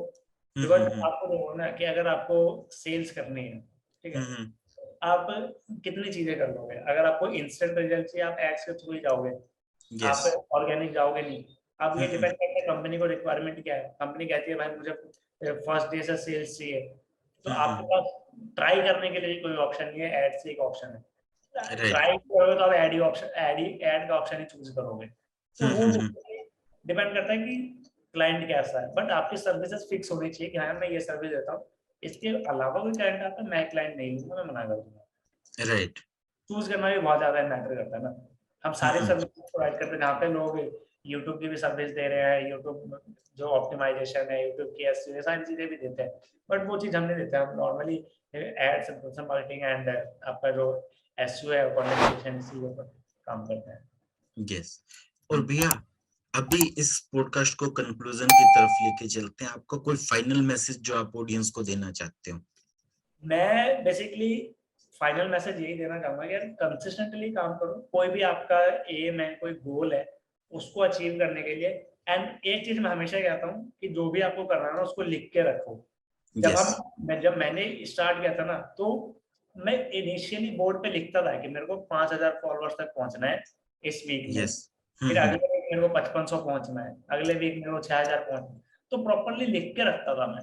तो यस लिखना बहुत ज्यादा इंपॉर्टेंट है। कोई भी आपके माइंड में प्लान है, कोई आपका गोल है, उसको लिखो। लिखोगे तभी उसको अचीव कर पाओगे, अदरवाइज भूल जाते हैं लोग। ह्यूमन का यस नेचर है भूलना। तो वो हम यस भूल जाएंगे। इससे अच्छा ये है कि लिख के रखो, सामने रखो, बोर्ड पे लिख के लो, कहीं भी लिख लो, एंड उसको अपडेट करते रहो। ठीक है, आप राइट टारगेट बनाया मेरे को ये करना है इस वीक, आपने वो अचीव किया, हो सकता है प्रॉपरली अचीव नहीं किया हो, 90% अचीव किया, वेल एंड गुड है। 90% अचीव किया, आपने लिख दिया, ठीक है 90% है, अगले वीक का मेरा, मैंने इसको बढ़ा दिया थोड़ा सा, ये कर लिया। तो कंसिस्टेंट बेसिस पे काम करो, टारगेट्स बनाओ, टारगेट के ऊपर काम करो, लिख के रखो अपने चीजों को, एंड ज्यादा से ज्यादा नेटवर्क को बड़ा करो। बिकॉज यस अगर आप क्या काम करते हो, क्या सर्विस देते हो, आपका नेटवर्क हमेशा काम आता है। तो नेटवर्क बनाना बहुत ज्यादा मैटर करता है। तो नेटवर्क राइट पर काम करो, नए लोगों से मिलो। कई बार कुछ क्रिएटर्स हैं जो मीटअप्स वगैरह रखते हैं, मैं ट्राई करता हूँ यार कि चले रहो, मिल लो, कोई कोई इशू नहीं है। दो चार यस नेटवर्क मिलेंगे, नए आइडियाज आएंगे, फ्रेंड्स होंगे, रिलेशनशिप स्ट्रांग होगा, काम करने का मोटिव मिलेगा आपको कि यार ये सामने वाला पर्सन इतना अच्छा काम कर रहा है, मेरे को भी करना चाहिए। तो यस वो क्या होता है, तो ये सारी चीजें हैं जो आपको माइंड में रखनी चाहिए जब आप काम करते हो इस फील्ड के अंदर, डिजिटल मार्केटिंग हो या कोई भी आप बिजनेसेस कर रहे हो, उसके अंदर आपको बेसिकली ये काम करना चाहिए। राइट एंड और बाकी चीजें यही है कि यार खुद को इम्प्रूव करो, जितना ज्यादा कर सकते हो, डे बाई डे नई चीजें सीखते रहो, ऑटोमेटिकली चीजें बेटर होती जाएंगी। राइट हाँ। भैया यहाँ पे मेरा क्वेश्चन एक निकल के आया है कि आपने जो बोला कि आपको अपने नंबर्स लिखने चाहिए, हम्म। राइट, बट लोगों के साथ प्रॉब्लम क्या होती है, वो अनरियलिस्टिक नंबर लिख लेते हैं। अनरियलिस्टिक कैसे, कि यार मेरे को तो एक महीने में 50,000 फॉलोवर तक पहुंचना है। अब उस नंबर्स को लिखने के साथ साथ एग्जीक्यूशन प्लान जो आप बनाएंगे वो किस तरीके से बनाते हैं, कि देखो आपका पर डे का प्लान क्या होना चाहिए? देखो, जब भी आप नंबर लिखते हो ना, तो उससे पहले होता है एक एनालिसिस। ठीक है, यस आप पहले एनालाइज करते हो कि आपकी स्ट्रेंथ क्या है, हम्म and आपका जो प्रीवियस आपका जो डेटा है वो क्या कहता है, उसके बेसिस यस पे आप नंबर लिखो। कभी भी ये नंबर मत लिखो कि यार इतना करना है, सुबह उठो हम्म नंबर लिख ले। पहले एनालाइज तो करो उस चीज को, यस एनालाइज करो, ऑडिट करो, देन आप उस नंबर को वहां पे लिखो। अब जैसे मैं बता रहा हूँ ना, जब मैं 5,000 लिख रहा था, तो मैं अपने इंसाइट्स को देख रहा था कि हाँ मेरा पर डे का ट्रेंड ये जा रहा है, हम्म मैं सेम चीज को जो है फॉलो करता हूँ, एंड इसको थोड़ा सा इंप्रूव करता हूँ ना, तो मैं अचीव कर लूंगा। यस तो वो ऑडिट करके लिखना इंपॉर्टेंट है।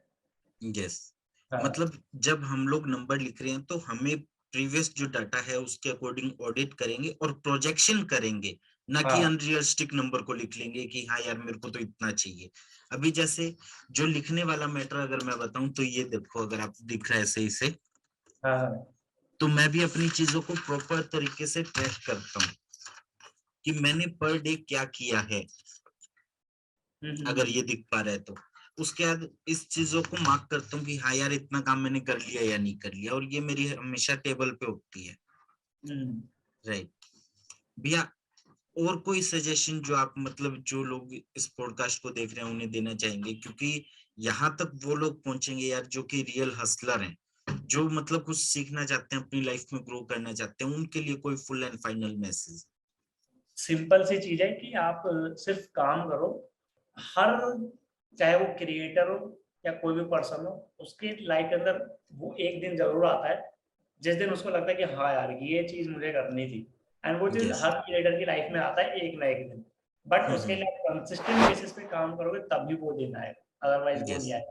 तो काम करते रहो, वो दिन डेफिनेटली आएगा यार जिस दिन आपको भी बिलीव होगा, एंड आपको ये कह सकते हो कि गर्व भी होगा अपने काम के ऊपर कि यार मैंने ये किया, तब मैं जाके ये मैंने अचीव किया। तो उसके लिए कंसिस्टेंट बेसिस पे बस काम ही करना है, और उसके अलावा और कुछ नहीं करना है। यस भैया, यहाँ पे मैं आपसे एक रिक्वेस्ट करूंगा कि जिन लोगों ने यहाँ तक पॉडकास्ट देखा है वो लोग आपसे कैसे कनेक्ट हो पाए?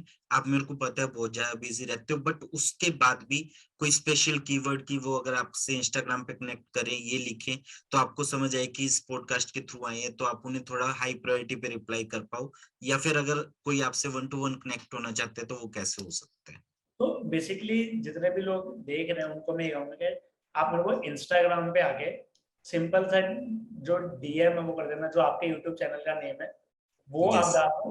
वो अगर वो मेरे को डीएम कर दे तो मैं ज्यादा ट्राई करूंगा कि आप उनको जितनी जल्दी रिप्लाई दे सकूं। इंस्टाग्राम पे आओ, जितने भी लोग हैं सिंपल वो कीवर्ड मेरे को भेज दो, आप यस। डिस्क्रिप्शन में डाल देना जो भी कीवर्ड है, वो यस। कीवर्ड मेरे को भेज देंगे तो वो मैं ट्राई करूंगा कि उन सब लोगों को रिप्लाई दे सकूं।